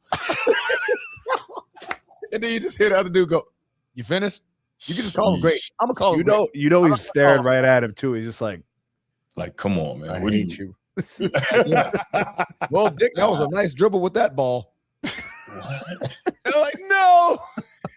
And the other dude is a brother too. He's like, I'm not doing that today, bro. I guarantee you. Oh my gosh! I guarantee you, those folks in Toronto play drinking games with however many of those little things they try to say. Yeah. Oh yeah. Over unders like 10 or whatever. Yeah. Mm-hmm. All right. Well, let's continue. Here we go with what might end up being the topic of the night, and I have some serious thoughts on this. All right, I'll kick it off. So, young disciple enters the chat. Stop. So, Time Magazine recently released an issue about a week ago, and the issue was Time Magazine's Time Magazine's 100 sports list, and what that is it has the list of the 100 most influential people in sports.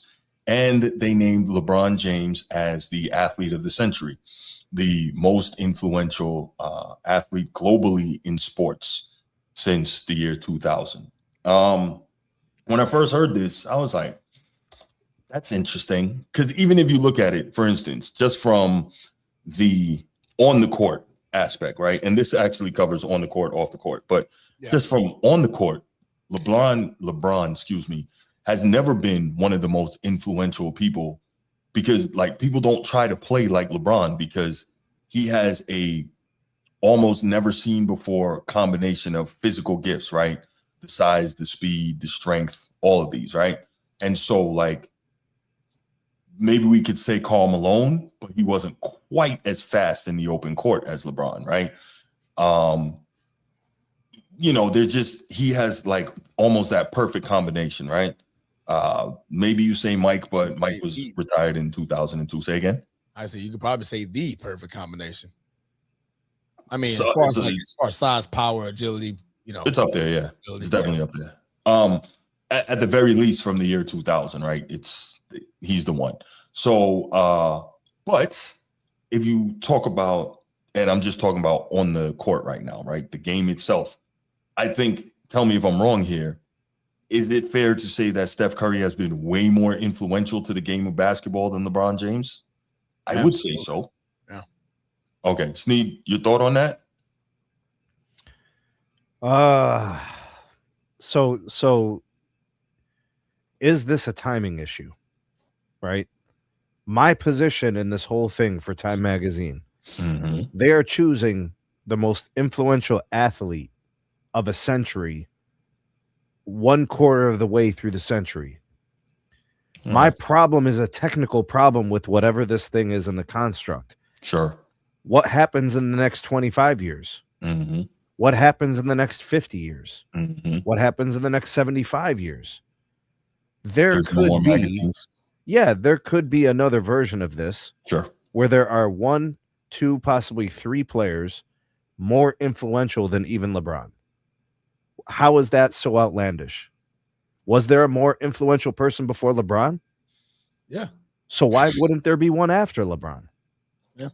So I don't know, from the technical aspect, they chose him for this, but they didn't wait until like 2090 to do it. Yeah. This is a technical discussion we're having about the amount of years in a century. Right. There's no way with certainty that he might end up being the most influential of the century. We don't know. I won't even be around for that discussion, bro. Right. I was born in the 1980s. I probably won't be around in the 2070s or 80s. And we still have 1/4 of a century to go. Right. That's my gripe with this whole thing. I do like the concept of celebrating LeBron as an influential athlete because I know what he did for the NBA. I know what he did for the global game. He essentially was able to drive the association for the entirety of his career. He was arguably the best player of his era. So it's valid to put him in the discussion. My pushback is I'm going to go with a guy who I think plays a bigger game. I'm going to go with Messi because of the globalism of soccer and the clear, definitive nature, the consensus that he is the best player to ever play his sport. Right. Right. And I think the other thing is, though, too, obviously Time being an American publication, we really aren't sure what type of influence off the pitch Messi has had worldwide, right? Massive I'm sure. influence. Well, yeah, but I mean, and we'll get to some of the other stuff, but like some of the non-athletic stuff, right? And I definitely have some commentary on that. Ed Dog, relax, man. Relax, bro. I'm getting there. See, clearly you don't listen to me. All you do is put these on and get excited, man. Calm down, bro. Calm down. I got this. Okay. Now, back to it. So when we talk about the off the court stuff, but it's funny that we just heard Sam Presti in the last segment talk about SGA and talk about the machine. How often have you heard me talk about the machine and what it can or can't do for people, right? And we know the machine did a whole lot for LeBron James, but I think the two most machine-driven athletes of all time, two of the three most machine-driven athletes of all time are Michael Jordan, LeBron James, and Tom Brady. And now it's Mahomes kind of creeping into that list too. But so where I got to push back, I think that with a Brady and a, excuse me, Michael Jordan, did the machine play a role? Yes, but I believe that the machine played much less of a role than they did with LeBron, right? Because LeBron had the machine even prior to entering the league and doing anything. They were already pushing him. With Jordan and Brady, they earned what the machine got behind them and ended up giving them. They showed it first, then the machine got behind them. LeBron has been created by, pushed by the machine his whole entire career. Did he have an all-time great career? Yes. I'm saying it again. Did he have an all-time great career? Yes. But those guys didn't get the benefit of the machine out of the gate prior to them even entering their sports. You see what I'm saying? So that's where I think that's a little different, Sneed. Now, if we're talking about the off the court piece, and this is where I really got to get into it. And I recommend for all of you guys, take the time. It's a long form article. Please read the article from Time Magazine where he being LeBron, sat down for a long form interview. He had a lot of comments about a lot of different things. They asked him a ton of questions. It was pretty interesting. It's a long article, so you can just do what I did. I would recommend just copying the link and putting it in an article, an app that can dictate it for you. That way you can listen to it while you do other stuff, whatever. That's what I did. Anyway, there were so many things that I couldn't really get into all of them, but I wanted to pay attention to a particular piece, right? So Ed Dog has been harassing me about talking about off the court, which I was getting to, but he was so excited he couldn't wait. I hope he washed his hands. Anyway, I'll say this. Terrible. Hey, man. I'll say this. My biggest issue with this article was, and it's been an issue for me for a while now, LeBron getting all this credit for being a social justice warrior. And again, I truly believe that is the machine talking. Now, that is a media narrative. Yes, it is. And I'm about to really go into why. And so we saw the other day on Gil's Arena, they were talking about this. And who is the guy on there? This guy loves Brandon Jennings, I think, loves LeBron. Yeah. And he fixed his mouth to say that LeBron is more influential than Muhammad Ali. And I'm thinking, bro, are you on drugs? And I know, well, it's Museum Bruce, but I'm about to really break it down for y'all. So let's go. All right. Get your pen and your pad. I'm about to drop knowledge. So here's the deal, right? LeBron James has done some really good stuff off the court, right? No question about it. And that is part of why he was placed in the place where he was by Time Magazine. Okay. So when we talk about the social justice and all that, I'm giving you the Cliff Notes, Woodage. So here we go. When we talk about a lot of social justice stuff, here's some things that he's done, right? He has his big issues clearly, I guess, are racial justice in the United States. He helped launch More Than a Vote to fight voter suppression, especially targeting Black voters in swing states, and worked with the NBA to turn arenas into polling sites. That's big, right? Okay. because we know statistically, and I don't like to get into politics here, but it's always been, well, not always, but since the Republican Party made their switch, their goal has been to limit the black vote because they know that in doing that, they'll kind of get, what they want. And we see it now with all the gerrymandering and the redistricting and all that. Okay, cool. LeBron has publicly supported Barack Obama and Hillary Clinton, criticized Donald Trump for emboldening racists, which unfortunately we know Trump does. He became a prominent voice for Black Lives Matter after Trayvon Martin and George Floyd, both of those guys were murdered. Now, this is interesting. And Breonna Taylor, too. Yeah, absolutely. Thank you. So this is kind of interesting, right? The I Can't Breathe shirts. I'm like, what's okay? Made some hoodies. And I guess because of how well known he is, he was able to bring attention to that, right? Which is cool. All right. He was able to bring attention because of how well known he was. All right. Question is like, okay, what did he actually engage in doing for those situations? But all right, let's give him credit because he could have said nothing, right? Now, I know there are some people at Dog who will say things like, well, Michael Jordan said Republicans buy sneakers too. That wasn't a stance. That wasn't a political stance. And by the way, the black candidate at that time running for, I think, North Carolina State Senate, either North Carolina State Senate or North Carolina congressperson from the state of North Carolina that his mom was trying to encourage him to speak up for, because Michael Jordan wasn't necessarily the most informed or politically active, he didn't publicly speak on it. But it's later been revealed that he quietly donated money behind the scenes to that guy's campaign. Now, this is something I've talked about. Michael Jordan does and has done a lot of things. And the only reason I'm bringing up Jordan is because I know what some of you people like to say. The only reason I bring up Jordan is because we keep hearing that, oh, Jordan don't do anything for the black community. That's not true. Right. But Jordan doesn't say, look at me every time. Jordan doesn't advertise anything. There you go. When he does stuff. Because he didn't grow up in the social media area, but move on. Not. But okay, but the social media is here now. Facts. No. Okay, facts are facts. He didn't grow up and you're groomed a certain way, you're not going to just up and jump into it. But go on, continue. Wait a minute. No. So here's my answer to that. And then I'll continue. Deion Sanders did not grow up in the social media era, but he takes full advantage of social media. Does he not? But he was outlandish and flamboyant before he became a superstar. So he was already like that. So that's a different guy. So, but your argument was he didn't grow up in the social media era. That's why he doesn't look for the camera. You can grow up in the social media era and still not be a dude looking for the camera. But let's go on. Let's get back to LeBron. So where were we? Yeah. So then, and here's the thing. This is the thing you've heard me mention many times. LeBron obviously put some of his own money, shout out to you for that, not being facetious, towards the I Promise School. Did great things there, right? Well, intended to do great things there, if we're honest. Intended to. Got the brand new school built. People say he built a school, that makes him the GOAT. Do you know who funds those schools?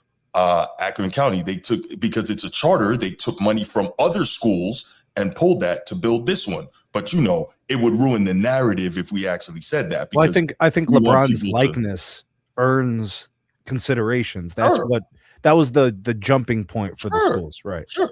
But I mean, it's just interesting because JRLA has been around, Jalen Rose Leadership Academy in Detroit, been around a lot longer and is much more successful. The Carver Academy in San Antonio, which is the charter that David Robinson started, been around, been much more successful. But again, narrative, right? So anyway, here's the deal, and I've been reticent to say this on the show because I don't want to take shots at those students who come from disadvantaged and backgrounds. But if you look at the numbers on the I Promise School, those kids are failing off. LeBron gets all this credit for opening the school, and this, Snead, you can look it up. I don't need to, whatever. I know the numbers. The graduation rate is so poor. So poor. The reading and math rates just against the state of Ohio are well below the averages, right? Really bad. But again, that ruins the narrative of he opened a school, so he's the greatest thing ever. Okay, cool. So he did all this, which again, that's why I specifically utilized the term he had great intentions in opening this school. So more than a vote, getting people involved, using his voice and his platform to speak towards a lot of Black people, becoming victims of police brutality, etc. Two great things. Had the great intention of opening the I Promise School and has helped to fund kids graduating from high school to go to college, because we know that's difficult. So, Bruce, so that's big. Yeah. So boys and Say girls. again? The Boys and Girls Club donation from Fantastic.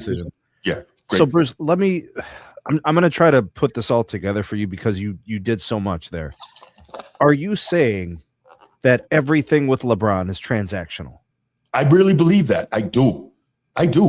I'm getting the impression that you are implying that he is willing to do a lot of things. Wow. As long as he sees the good in the cause and the good for himself. Yes. And this is where I was really going with this. The reason I was giving all that background on all the good stuff that he did is because now, and people hate when I do this, I have to give the flip side, right? Social justice warrior, right? He did all this, right? He's a social justice warrior. Now, here's the problem. Remember the Daryl Morey thing a few years ago when he made the tweet about freeing Hong Kong and LeBron jumped all over him, right? We know China's an authoritarian state, right? Social justice warrior now, but LeBron jumped immediately all over Daryl Morey. Why? Because of the NBA's connection to China, China being the largest consumer globally of the NBA, and all the money Nike and LeBron makes in China. So the social justice warrior goes out the window there. Second, Israel and Palestine, right? So on October 7th, after the Hamas attacks, which I want to say, for the record, were abhorrent, disgusting, horrendous, disgraceful, and I would never, ever advocate for that. So I want that on the record. Now, after that, LeBron publicly called the devastation in Israel tragic and unacceptable and condemned the violence as terrorism, as he should have. Am I right, Sneed? There we go. Okay, cool. So now, here we go. Now, with what Israel has been doing all this time, committing what the United Nations, NATO, and basically the rest of the world, except for the United States and Germany, have labeled as war crimes, LeBron has had nothing to say. Those are LeBron's people, though. Social justice warrior. No, but I'm saying those are his business partners. Well, what I'm saying, no. And I know I've been talking for a while. I'm about to wrap this up, right? So at the 2026 All-Star Weekend, he was asked about Deni Avdija, who is an Israeli player in the NBA. LeBron said, "I've heard nothing but positive things about Israel, and I can't wait to visit." So what happened to the social justice warrior piece? What's going on? See, this is blatant hypocrisy. When it's putting money in your pockets, it's social justice warrior.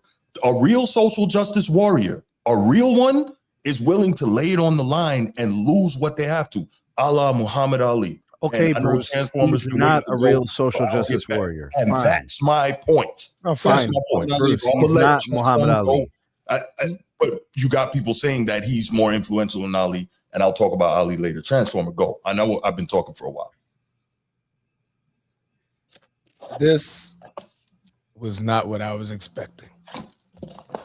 I know.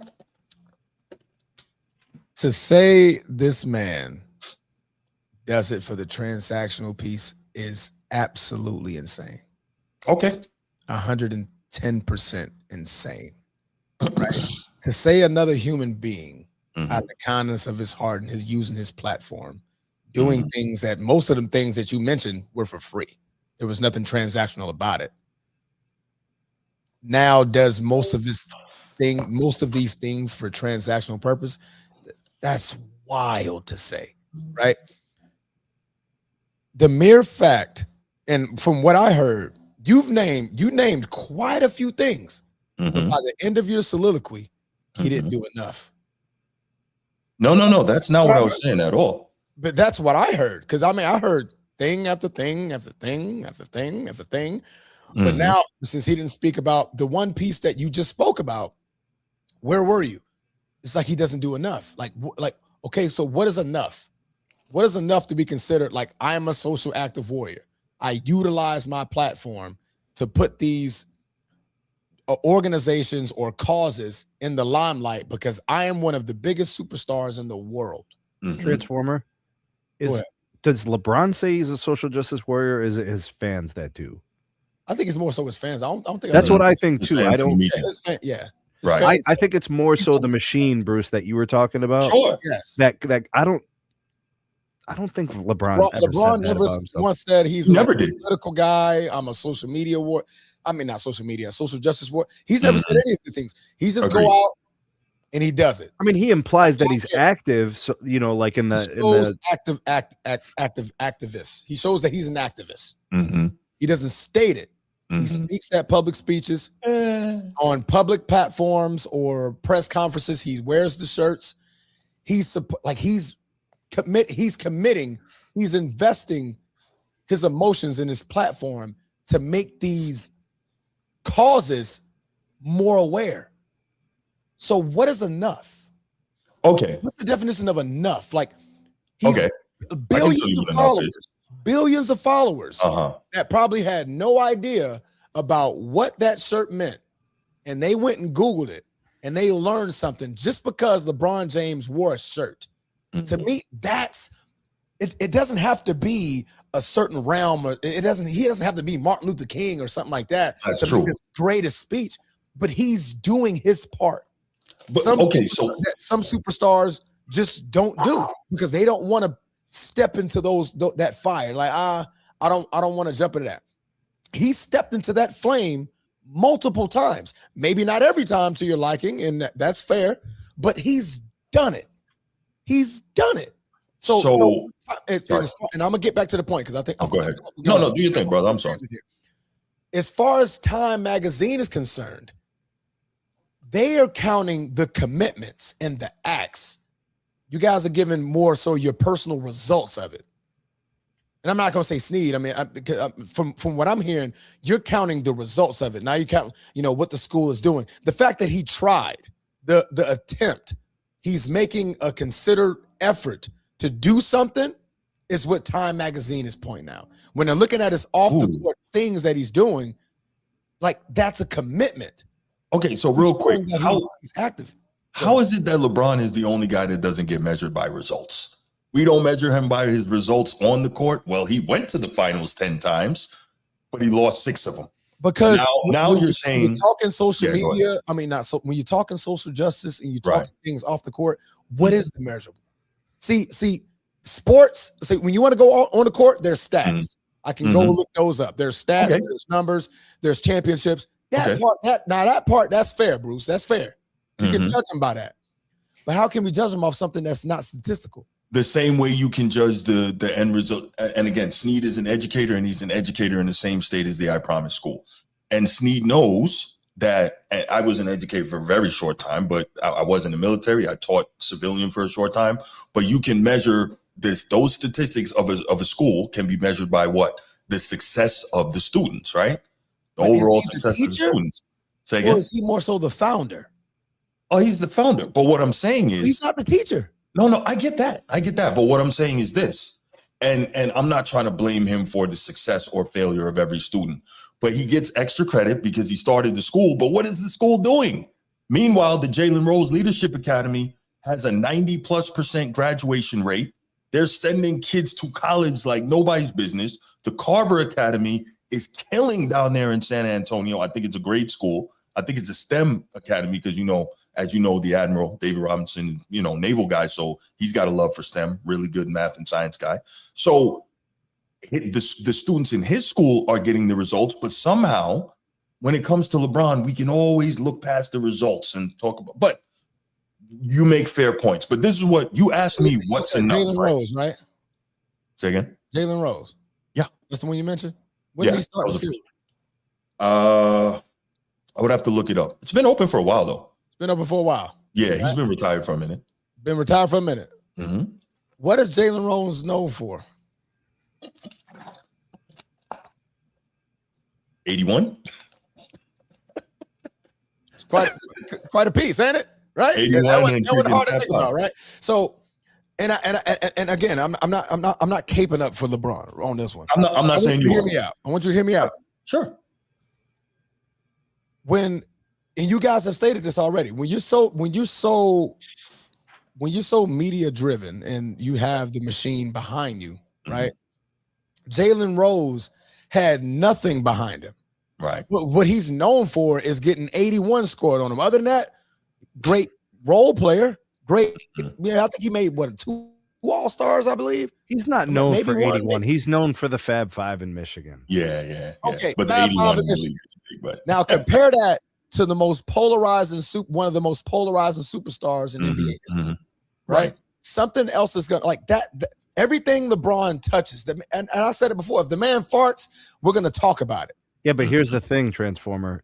LeBron's only polarizing because there's a civil war amongst NBA basketball fanatics. There is a civil war. They have decided that we must take sides in a pointless argument debate. That's true too. This is Transformers what been this telling me is that all for about. And the years. media has chosen who they assume is the right side because he's the money side, because he's the ongoing side. Like left versus right? Yeah. Sounds pretty accurate. The machines are fighting each other. Two machines. I've never seen more machines, bigger machines, war machines like Jordan and LeBron. Right. Both of them. I've never seen anything like this. And I thought Kobe was a problem. But Kobe didn't have a no. machine. He didn't have a machine. Well, one, because he had the what? Excuse me. Continue. Yeah. So you asked me what is enough? What is doing enough, right? Stay out of Colorado, dog. Especially when you're talking about social justice warrior, right? Okay. And you're correct, Transformer. Everybody's not going to be the same. But I'm going to bring up Muhammad Ali. I'm going to bring up Muhammad Ali. Obviously, my Muslim brother, a guy who I think we know was an incredible person. God bless the dead. But let's go back and look. And the reason I bring him up was because Brandon Jennings said LeBron is more influential than Ali. And at no time has LeBron been the most famous person or the most famous athlete in the world. He just hasn't at no time, because he unfortunately lived at the same time as Michael Jordan and Lionel Messi, right? And Cristiano Ronaldo. So he's not and never has been the most famous athlete in the world. But let's put that to the side. So you asked me what's doing enough. If you remember, in 1979, there was a hostage crisis where in Iran, a bunch of Americans were kidnapped and held hostage from the U.S. Embassy. And that actually led to the formation of U.S. Delta Force and all that, so on and so forth. But after the Iran hostage crisis began in November 1979, Muhammad Ali publicly offered himself in exchange for the roughly 60 Americans held in Tehran, saying his presence might help to reduce tensions. Okay, so he offered that. Now, the Iranian revolutionaries rejected Ali's offer, insisting there could be no substitute for returning the exiled Shah of Iran, whom they wanted to put on trial. But the point is, Ali, most famous athlete in the world, was willing to trade himself for 60 detained Americans. That's one. Okay, so we have that. Later, Ali eventually went to Tehran in 1993 on a humanitarian mission related to prisoners of war from the Iran-Iraq War. Okay, so he did that. Across the 1980s and 1990s, he repeatedly tried to involve himself in Middle East hostage situations. For example, Lebanon in 1985, Iraq in 1990, right? So he was consistently putting himself in dangerous situations, a rich man, a famous man, to try and help people, right? Also, as we know, at the height, the peak of his athletic powers, the height of his earning potential, Muhammad Ali lost 3 years. We don't know what would have happened, how great he would have been, even more great than being the quote unquote greatest, had he not done that. Why? He was willing to stand on it, go to jail, and lose it all to stand on his belief that no Viet Cong ever called me a nigger. I'm not going across the world to try and kill some guys who never violated my people. That was his religious belief, right? Now, obviously, you and I, we're veterans and blah, blah, blah. Right. And I'm not saying LeBron has to believe the same thing Ali did. That's not what I'm saying. But you asked me what's doing enough. That's doing enough. So when you have people who say LeBron is more influential, of those things. Say again? What was the results? Because you gave me results for LeBron. What was the results of the things that Muhammad Ali did. So the first one, Ali, over there? the government didn't allow him to go in 79. Okay. So nothing happened. Right. Got it. And obviously in what was it, 68 through 71, when he was stripped of his title, forced to sit out, possibly sent to jail, he was basically the person who created the whole what do you call it when you are you're in the military, and he basically created the religious exemption. Oh, you know what I'm talking about. Yeah. I can't remember the exact term, but when you say this is against my religious beliefs, I can't continue to do this. That was created because of Muhammad Ali. So that's a result right there. And then afterwards, the humanitarian missions that he did in the 90s and the 80s throughout the Middle East led to some hostages being released, easing of tensions between different countries, et cetera, right? And again, this is a guy who had plenty of money, was super famous, literally put himself in the war zone to try and help people. So these are the results. And again, I'm not saying LeBron, conscientious objector, thank you, Chief. I'm not saying that LeBron has to do what Ali did, but to say he's more influential than Ali is absurd to me. Go ahead. The only thing. Let's talk about time. Let's talk about time. Let's not talk about an idiot. Brandon Jennings said there's a lot of idiotic stuff. Did I say idiot? I thought I said, oh, okay. I was like, did I call him an idiot? Okay. Idiotic. But there was a lot of people who I'm sure would agree with him in that statement. And, 1 + 1 sometimes equals 3 for some people. And you just listen to the ones that say 1 + 1 = 2. Yep. Calculator shows it. Chat GPT. You got multiple ways to figure that out. But if you think it equals 3, then that's up to you. I'm just like, hey, buddy. The only thing that Muhammad Ali didn't do, and it wasn't by his choice, but the cause, he didn't die of the cause. That was the only thing left to do. He was ready to. So if he's the barometer, if he's the benchmark, unless someone dies for the cause, they didn't do as much as him. Do as much as that. Yeah. It's going to be, nobody's ever going to get there, Bruce. Right. And I understand that. And I'm not saying LeBron has to be Ali. Oh, actually, you know who did? What was his name, man? The baseball player. Jackie? No. Oh, Jackie didn't die from that. There was a baseball player. I think he was a Dominican guy. Roberto Clemente. Roberto Clemente died trying to feed people. Yeah. He was on a plane. The plane crashed, but he was taking aid. He died for the cause. So I would say that was be the outcome. Right. That would be. And nobody's saying that we want LeBron to No, I'm with you. I'm with you. I'm with you. I want to make sure Transformer knows that that's not. Oh, no. I'm not, that's it was just that you asked the question of like. It's more meaningful to continue to fight the good fight. Yeah. To survive, to live and die by the sword is a right. It's like it's unfortunate. The ending of that. Just to wrap it up, and I'll be done talking now. I think the social justice warrior thing is overblown when it comes to LeBron. I really do. But it's especially after the Chinese You're mad at Israel thing. Fans versus no, the media. Who's mad at the media? Absolutely. I'm not mad at LeBron for this. Okay. LeBron has shown us what he is. We know what he is. So Bruce, you're mad at the media because the media is what's feeding the frenzy of the fans, right? Yes. Absolutely. That's my problem. We know what LeBron is. He's shown us what he is. That doesn't surprise me. It is what it is. But yeah, But yeah, that I'm done now. I know that was a lot. I really gave this a lot of thought. I did the research on it because that's what I do. But yeah, I'll be quiet now. Yeah, I mean, wants me to stop talking. I understand the transactional piece because on the outside looking in, it could be perceived that it appears transactional and that if LeBron sees something could benefit him, he's more willing to do it. Which is a human trait. And then I think Transformer brings up a good point about advertisement and branding and marketing, putting oneself out there. I think what LeBron really understands, this is a testament to his business prowess. All press is good press. Yep. So I don't think he shies away from those moments where things can get big. He's comfortable in that. And I will also add this piece. When the players of the NBA for the last, you could say about 10 years, What player causes every NBA player to move? Mm-hmm.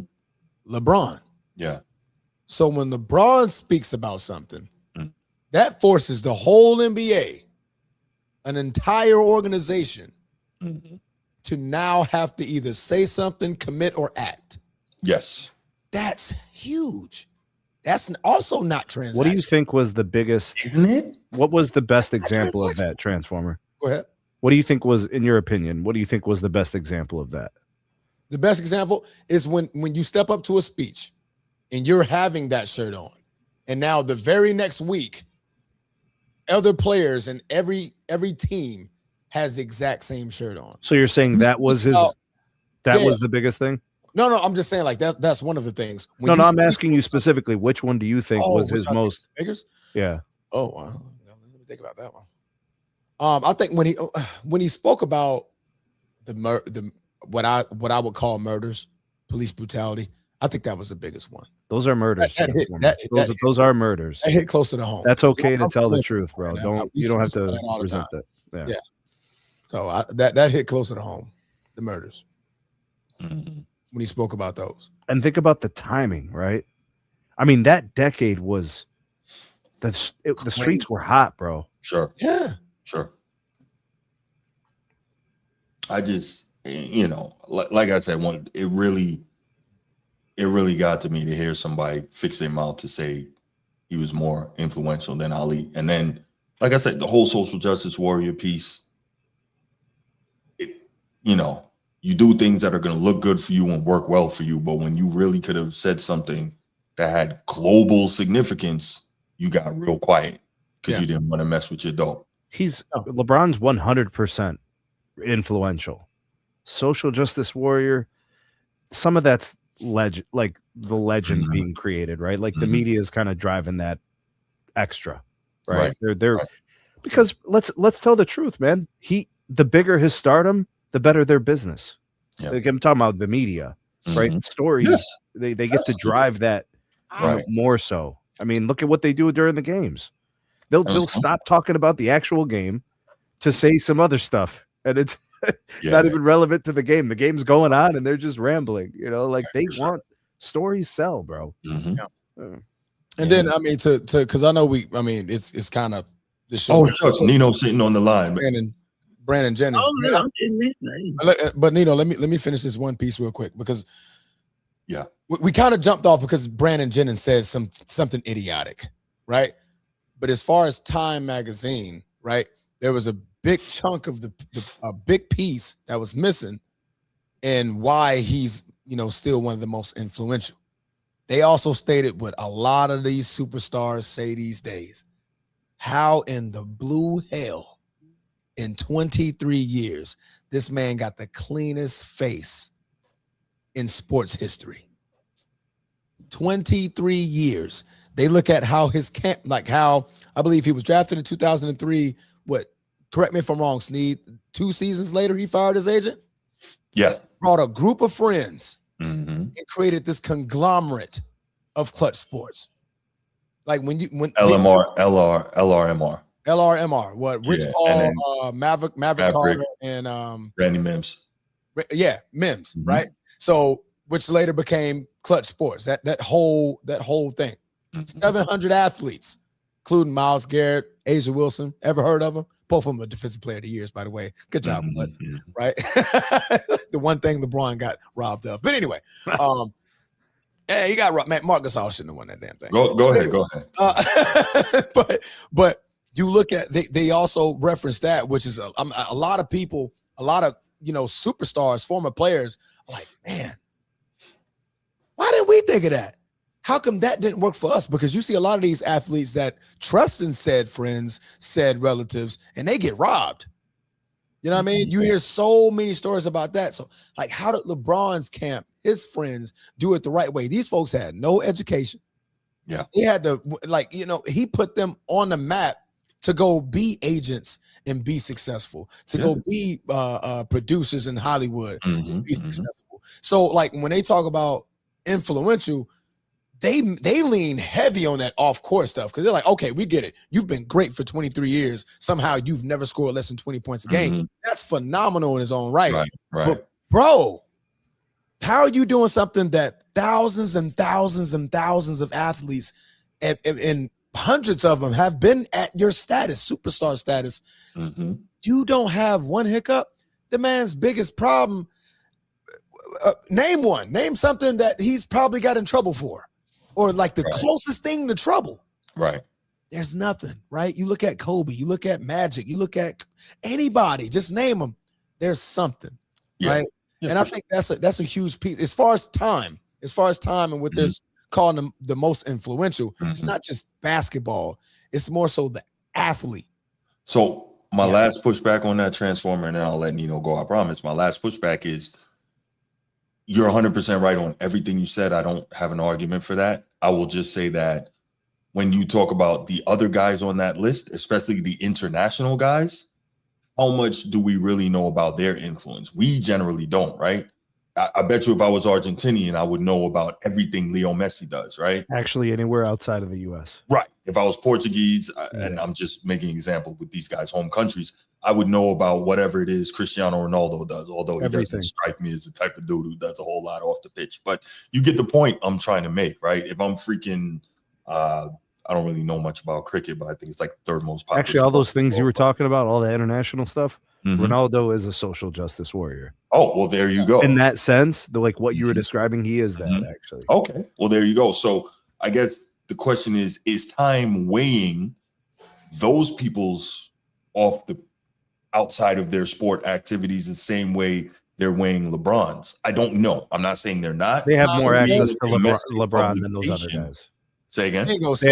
They have more access to LeBron than those other guys or gals. Absolutely. And Time is an American magazine. Time is a global, right? But it's a global magazine too. Then why are there 50 paragraphs for LeBron and 4 paragraphs for everybody else? Because I would say what's getting pushed out in Time in America, they have to appeal to the American reader, because as we know, Americans don't generally care too much about other countries. It's relative. Right. It's relative. Sure. Let's get Nino in on this. Yeah. Huge chunk. Nino, what you got, brother? I'm sorry. We had you sitting there forever, man. Hey, man, I love this. Yeah, I love this. I'm glad I was just going to say we don't get to talk much about this on a lot of shows. I want to say I'm disappointed in Bruce, first of all. Okay. But it's not for the reason that just because he's talking about Brun, right? Okay. We're going to say the things, I'm going to make it simple as I can. Right? Okay. In our community, right? It's getting a little personal here, Sneed. In our community, it seems like we always got to have one. Now, I see where you go. Everything you name, right? We just assume, well, you broke it down like it could be, which it could. But why you can do that when he could act like Floyd Mayweather and James Harden? You know where all that money goes. Yeah. And everything we bring up, and not just with Brun, but on this topic, we got to compare everything. In our community, Sneed, I don't know what y'all do over there, but and you with us too. So I know I ain't lying. We do a lot of comparing when we could be. Like Transformer say. We talk about rings and championships, okay, yeah. But who doing the most? What's going on? That should be like, okay, we gotta give him the benefit of the doubt. Because I believe his school, for example, is mostly for at-risk youth, so he try to get the parents a job. Yeah. And the very few, he try to get them an education. So he's starting from behind. Well, not even he, because I agree with y'all. He's doing the funding. So they starting from behind. So if you get 5, you change somebody's life. You know what I'm saying? But now I gotta give you, Bruce. So I want to just say that we gotta just give credit sometimes. And hey, he could do better. But I'm also disappointed, like Transformer said. Brandon Jenkins? Mm-hmm. I don't ever know grown man get and I know I'm just trying to cuss on this show, ass whooping. Mm-hmm. But he need one. Yeah, he does. would expect that from a junior high. And you might be like, hey, hold on, but let me. Do you know if this didn't happen? This was the result of this. What was going on at these times? So it's not it's not Brun's fault. I'm glad Ali did what he did. So we don't have to do it. Brun didn't have to do that. That's why they sacrificed. But the stakes ain't even close. For Brandon Jennings to make such a stupid stake, it's just a stupid statement that he made. Mm-hmm. How old is Brandon Jennings? To make a, I don't know, but he old enough. All right, we need to discuss that. Now, it's a 35-year-old. That just tells me that our community is lacking way worse than I would think. Because he's a basketball player too. That's why I give Brun a lot of Brun, Jordan, them, everybody. 36. I wouldn't expect him to be like Jalen Rose, because like Sneed said weeks ago, a lot of athletes, they've been trained to do one thing. That's their expertise, play basketball. Mm-hmm. So we would appreciate it. I know y'all would too. But sometimes just educate yourself a little bit. That should no kid, especially, I'm going to say this, especially African, no kid, period, but especially African-American kids, speak their mouth and say, sure respect, if anything, if you don't know that LeBron James is more influential all time than Muhammad Ali. And right. I'm just taking it for Bruce, because I know Bruce broke it down more. He ain't saying what the average person don't take it as. Need to Patreon. Right. But the disconnect of generation should only be for sports. But now we seeing that this thing is way bigger. It's gonna be a problem if we don't learn no history. I'm gonna leave it with that. I just can't believe Bruce fell into that Brandon Jennings trap, which he did. I did it first. My mama called me. What? Who is this boy talking about? Damn, Brandon Jennings. I said, Mama, you gotta know this. Well, I'll go, but you gotta know the basketball players. So I get what Bruce saying. The average person probably said what Bruce was thinking when he said it. Like, hey, hold up. I appreciate it. Before he even brought it up, I heard it like on my phone way before the show, like earlier today. I just immediately turned that shit off. As soon as he said it and I saw Kenyon Martin's face, I'm like, scroll. See, but at some point we have to tell the truth here. Like, if we look at Brandon Jennings, and this is, Chief was talking about this earlier, we cannot make excuses for grown men. At some point in his lifetime, there should have been this moment or moments where you realize you just cannot say shit that you just randomly think without actually like verifying. Like, okay, I'm about to say something that nobody who was around for the last 100 years is going to agree with. Maybe I should think about what I'm about to say and verify that there's some truth to it. There's no way anybody who understands social activism would have uttered the words he did. But that proves that Brandon Jennings does not know what social activism is. He doesn't know what it means to be socially active, to fight for a cause, because he himself, he probably doesn't fight for a cause. And look, I'm with you, and I understand everybody can't be Ali. Everybody can't be Malcolm X or Martin Luther King. Totally get it. Dang. And we don't expect everyone to be that. But again, when people talk about LeBron, and this is again not coming from LeBron, but when people talk about him and put these type of labels on him, it's like, nah, hold on, let me check you now. Because that's why, if you notice, what I made sure I did was led off with all the great things that he did do. But y'all know me. I got to present both sides of the coin. I can't just stay one. I can't do it that way. I got to present both sides. So those are my thoughts, man. I appreciate y'all taking the time to listen to me. I know it got kind of long-winded there. But, like, it was something that was really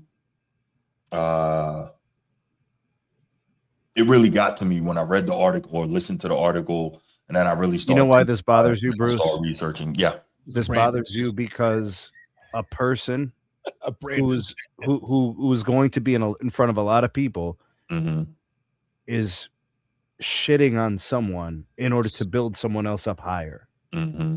Like, it's disrespectful to say the thing he said. What he just did by saying that thing, that LeBron's more, what was the exact words? More influential than Muhammad Ali. Yeah. That's so disrespectful. They were talking about the Time magazine. Yeah, that's so disrespectful towards Muhammad Ali because it's false. Right.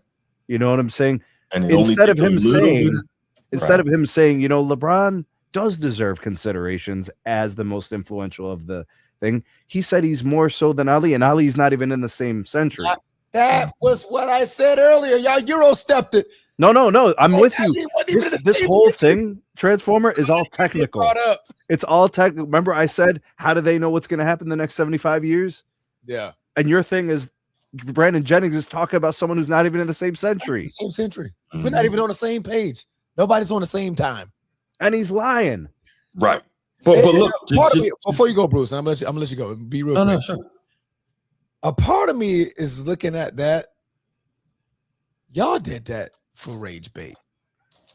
Now I want to look at the freaking not marketing team, the directors and producers. Like, did y'all make him say something outlandish to that so y'all can get that many? Because that thing went viral. It's gonna go viral because it's so idiotic. Now Brandon Jennings capes up for LeBron a lot, but I've like something like that is Negro domishly egregious. Like, come on, bro. Like, first, you're not even in the same. Like, why is this a conversation that Muhammad Ali his greatness was in the 1900s? By the time 2000 hit, the man was already out of his own element. The man couldn't feed himself. He couldn't walk by himself. Like, what was it? Not Parkinson's? Parkinson's. The man had Parkinson's already. So he was way past his prime, way past the things that he had the greatness of doing in the 1900s. LeBron didn't get drafted until 2003. They're not even on the same Time magazine. They're not even on the same time. So why is that a conversation? So I look at the producers funny because, like, how did y'all let that stem that way? Because you can't even compare that person. I don't think that was in the article. I don't think that had anything to do with Time. That was just no. The producers of the show for that. Okay. I got Gil's Arena. Okay, yeah. Like, how did You're 100% right. Yep. Yeah. We know what they were doing. You know what that's about. Kmart don't be trying to have it though. Kmart be ready to. And I think I'm pretty sure Kmart cursed him out. I think he did. But as soon as I heard that part, I'm like, click. Nah. You know how like, new deal, new me. You know how that they don't really watch our content. It's so blatantly obvious. I think he's new to the channel. It has to be. This is just to let you in on what we've been doing here and building here for the last couple of years. I don't even like Michael Jordan. Exactly. I don't even like it. But you know what? You do you and think what you want and whatever. YD got a partner now. There we go. Yeah. I think some people are so part of y'all new deal. Go back and listen to what I said. They're so hell bent on protecting someone. Let's see what it is. On this is what I said. It's a civil war, and I'm like on the side just laughing. I'm watching people destroy each other, and they think I care. I don't think Captain America or Iron Man. What is it? Wow. Who you picking, Captain America or Iron Man? If I had to pick a side in Civil War, yeah, for sure. I would have just whoever was with Ant-Man, bro. Just get me out of here, bro. Wow. Get me out of here, bro. Oh my goodness. All right, man. Let's go. Yeah. No, man, that was a great topic, y'all. Like I said, I appreciate y'all listening to me talk for a while, but I had to get that off the chest. But that was good stuff. As always, Transformer, really appreciate your feedback. You too, Sneed. You guys definitely. Likewise. Chief. Good evening. What's up, man? Maintaining, brother. How are you? I'm pretty good. I'm glad, you got this topic. Here we go. Chief about to take me to the woodshed, Paul. No, Chief, at some point, I want you to speak to this. How long are we going to make excuses for ignorant people who were born in the 1980s, 90s, or 2000s? But, okay, what I'm saying like this. The Transformer brought up something. Time relevant. Now, I was fortunate. I was born in the early 70s, so I had comic books with Muhammad Ali versus Superman. I see, right. Muhammad Ali versus Bruce Lee. So I got a chance to see and feel them in. So what he means to me, he means the world to me. Right. And what all he had to fight against. But it was another member on that show. The old white guy, Muhammad Ali, influenced more than anybody. Because Skip covered him in a fight in 73. And he said to him, that was the greatest hero he'd seen, regardless of race or color. Skip was kind of quiet on that one. Brandon Jennings, he probably with young people, sometimes we, like I alluded this to Bruce, we got to talk to them. We got to let them know who Ali really was. I know they got cell phones, but you know, Steve, they brains is on TikTok and other stuff that's irrelevant. They can't, you know, instead of they got a library to access to everything, they don't know nothing. They need shows like this, sports and fitness. They need guidance. I understand. It was galactically ignorant on what that boy said. I had to tell Bruce. Bruce was in disbelief. I said, yes, he said it. Negro domicile egregious. But it's what LeBron meant to him. I was like, boy, if he mean that to you, you don't know too much, brother. Talk about knee-pads. That boy had a G-string on. Ooh, whoa. Oh. That was the LeBron G-string. Right. That was just, that was so far up his ass crack, boy. They call them boys jock sniffers, bro. But guess what? So it's a different time. This is the time of the millennial of their century. But when they said century, I could kind of see it from their point of view. They grew up really watching LeBron, into LeBron or whatever. Yeah. We grew up at a different time, so we get to see more. Even though, like me and Nino, we like Bron, but we've seen everything else.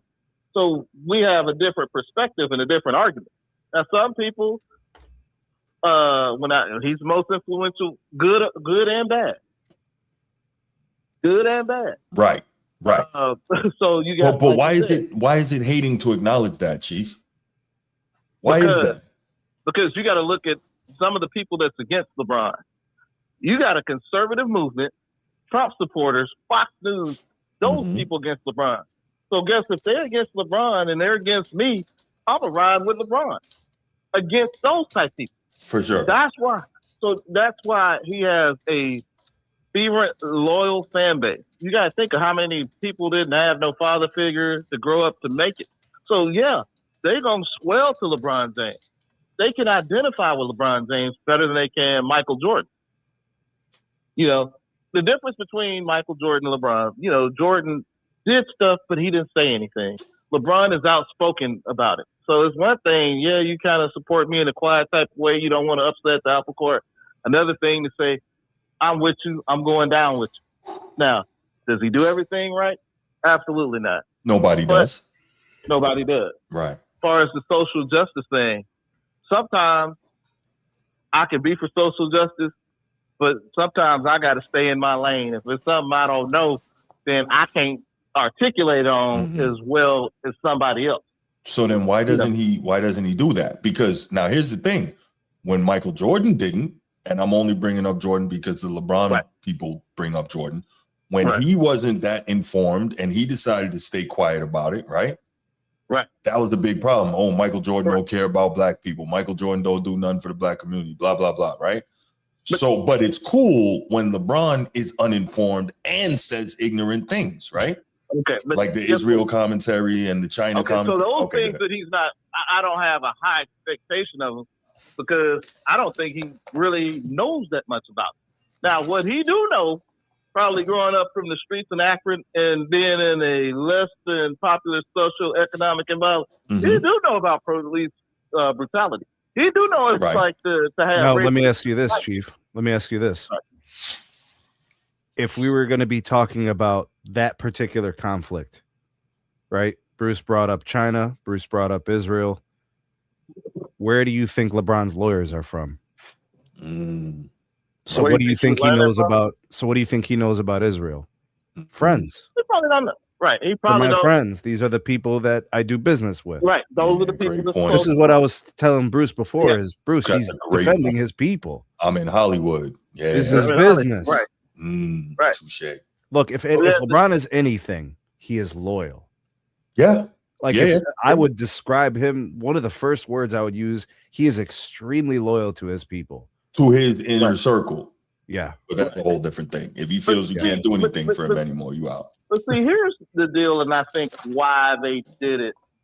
Messier is more influential globally than LeBron. Right. You know, everybody, soccer's the world game. Yes. So more people in the world watch soccer than anything. But I think what LeBron James did, probably more influential than any other athlete, he redefined the athlete identity. So it was the shut up and dribble. He had to take that off. So he better blended the politics, the business, and activism. He better blended it probably more than anybody I've seen. Now, me and Dreamers Pro, we man, he went at my head and I went at his about Michael Jordan. Oh, LeBron did. I said, well, Mike did this, LeBron did this, and I said the difference on why people can relate is when you're outspoken for your people in your generation. True. That makes a huge difference. That's true. It's one thing to give some money to the problem and to donate. It's another thing you give in your face, your name, your word, and everything else. LeBron James stood behind Hillary Clinton of all folks in Ohio, didn't he, Sneed? Yeah. Yes. So guess who ain't gonna like it? Right. That other side not gonna like it. Oh, let me ask you something, Chief.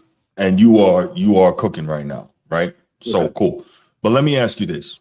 You know, I'm a soldier, right? Yeah. You're a sailor. So that innately means I don't know that much about the Navy and being a sailor, right? Right. So would you expect me to make definitive commentary about the Navy and being a sailor? Or would you expect me to defer to you and Transformer, who are career sailors? You see what I'm saying? Right. So this is where earlier you mentioned with LeBron and where I kind of get annoyed with him, especially and I get Sneed's point about the loyalty, but him making the commentary about Israel, him making the commentary about China. Again, he gets all this credit. Oh, he's so smart. Okay, fine. Whatever. He's done a lot of great things. He's smart. He's so loyal. Okay, fine. He's loyal. He's a social justice warrior. No, okay, maybe not.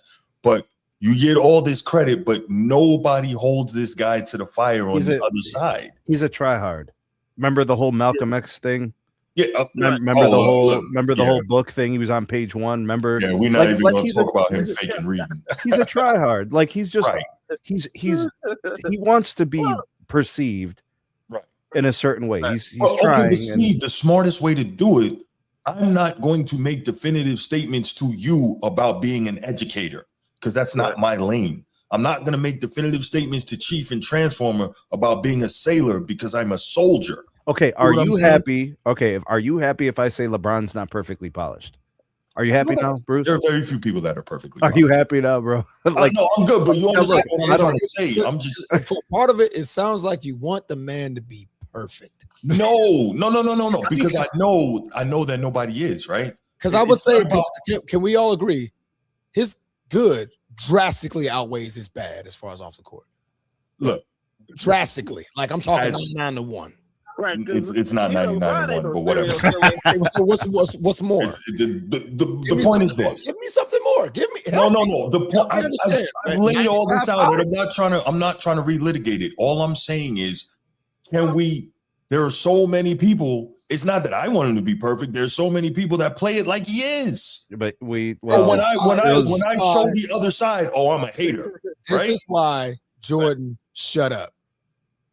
because he's Right. damned if he do, Where he they gonna damned if say he that? don't. But guess what though? Damned if he do, he Mhm. damned if he don't. Because if he does it a certain way, he may perceive it. My intent and my heart is good willing, but the result didn't come out the way other people perceive it. Now it's going to get perceived that way. That's why Michael Jordan shut the hell up. That's why he didn't do anything. And LeBron is like, damn that. I'm going to do it. Look, I'm just y'all understand where I'm coming from. That's all. I understand it, but it's like, it sounds like it's not enough. You want the man to be But perfect. here's the deal, too, though, No, Bruce. I don't. I He just puts want people to himself stop out there playing more like he than is. Michael, right? But he's gonna put himself out there. You know what he's doing. You know about Taco Tuesday with his family. So people feel more connected. You can't get close to Mike if you ain't in the. I don't feel connected to LeBron. Why do I need to? Okay, what I'm getting at, Bruce, is fans. Mhm. Okay. He's okay. on Instagram. Okay. He's on social media. He's talking about his family. You know what his son doing. You know what his other son doing. You're not gonna have that with Mike. Mike was more guarded. So part of the thing of being more influential, he's more open.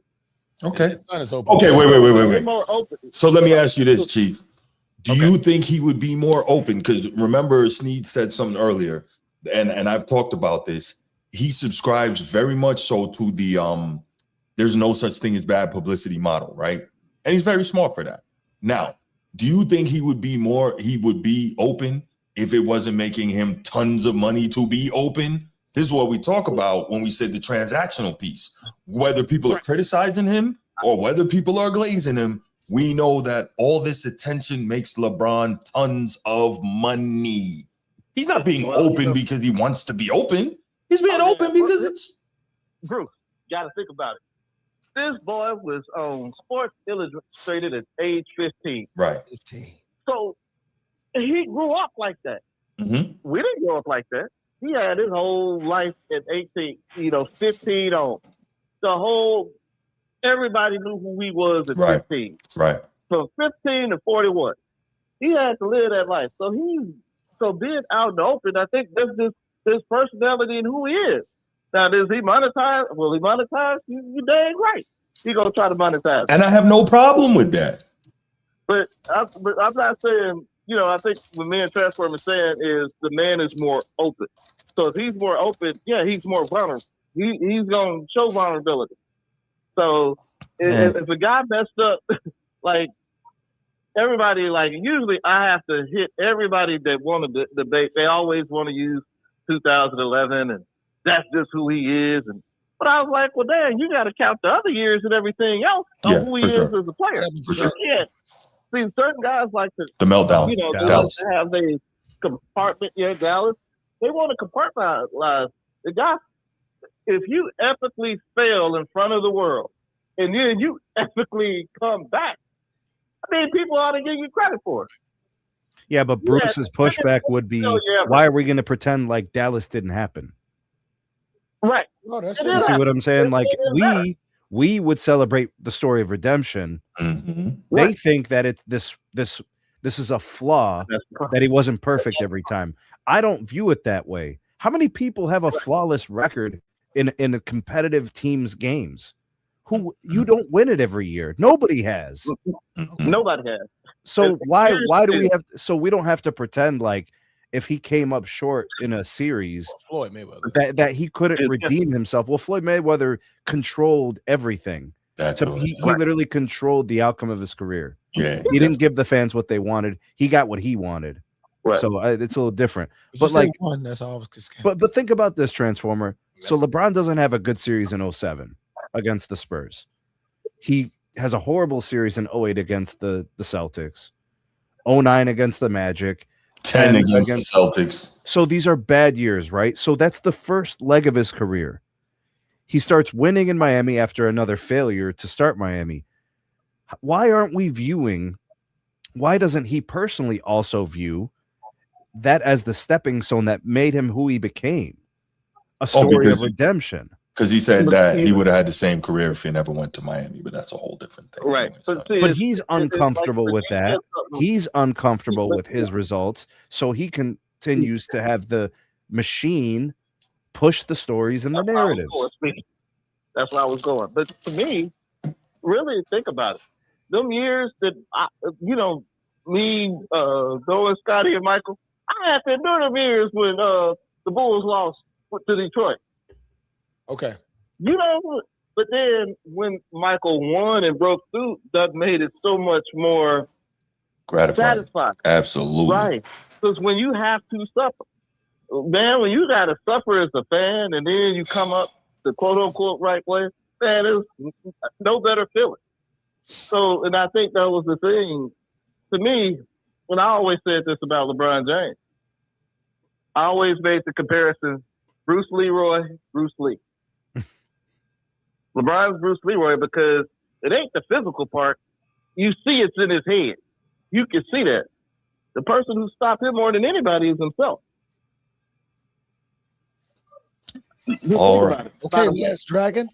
All right. Well, we got to leave it there, Chief, man. I really appreciate the call and all the thoughts and the feedback, man. Thanks so much. All Chief. right. Thank you. All right, brother. All right, guys. This has been a great topic and a great show. I appreciate everybody who tuned in for the live. Appreciate the comments in the chat. Appreciate anybody who's watching on the replay. Thank you so much for that. Make sure you hit that like and subscribe. Make sure you share because we know if you're watching a show like this, you talk sports with the other people in your life. So make sure you share that, get it out to them. We appreciate Transformer. Oh no, finish. When you're done, I just want to say. Oh, that was it. Go ahead, brother. Leroy.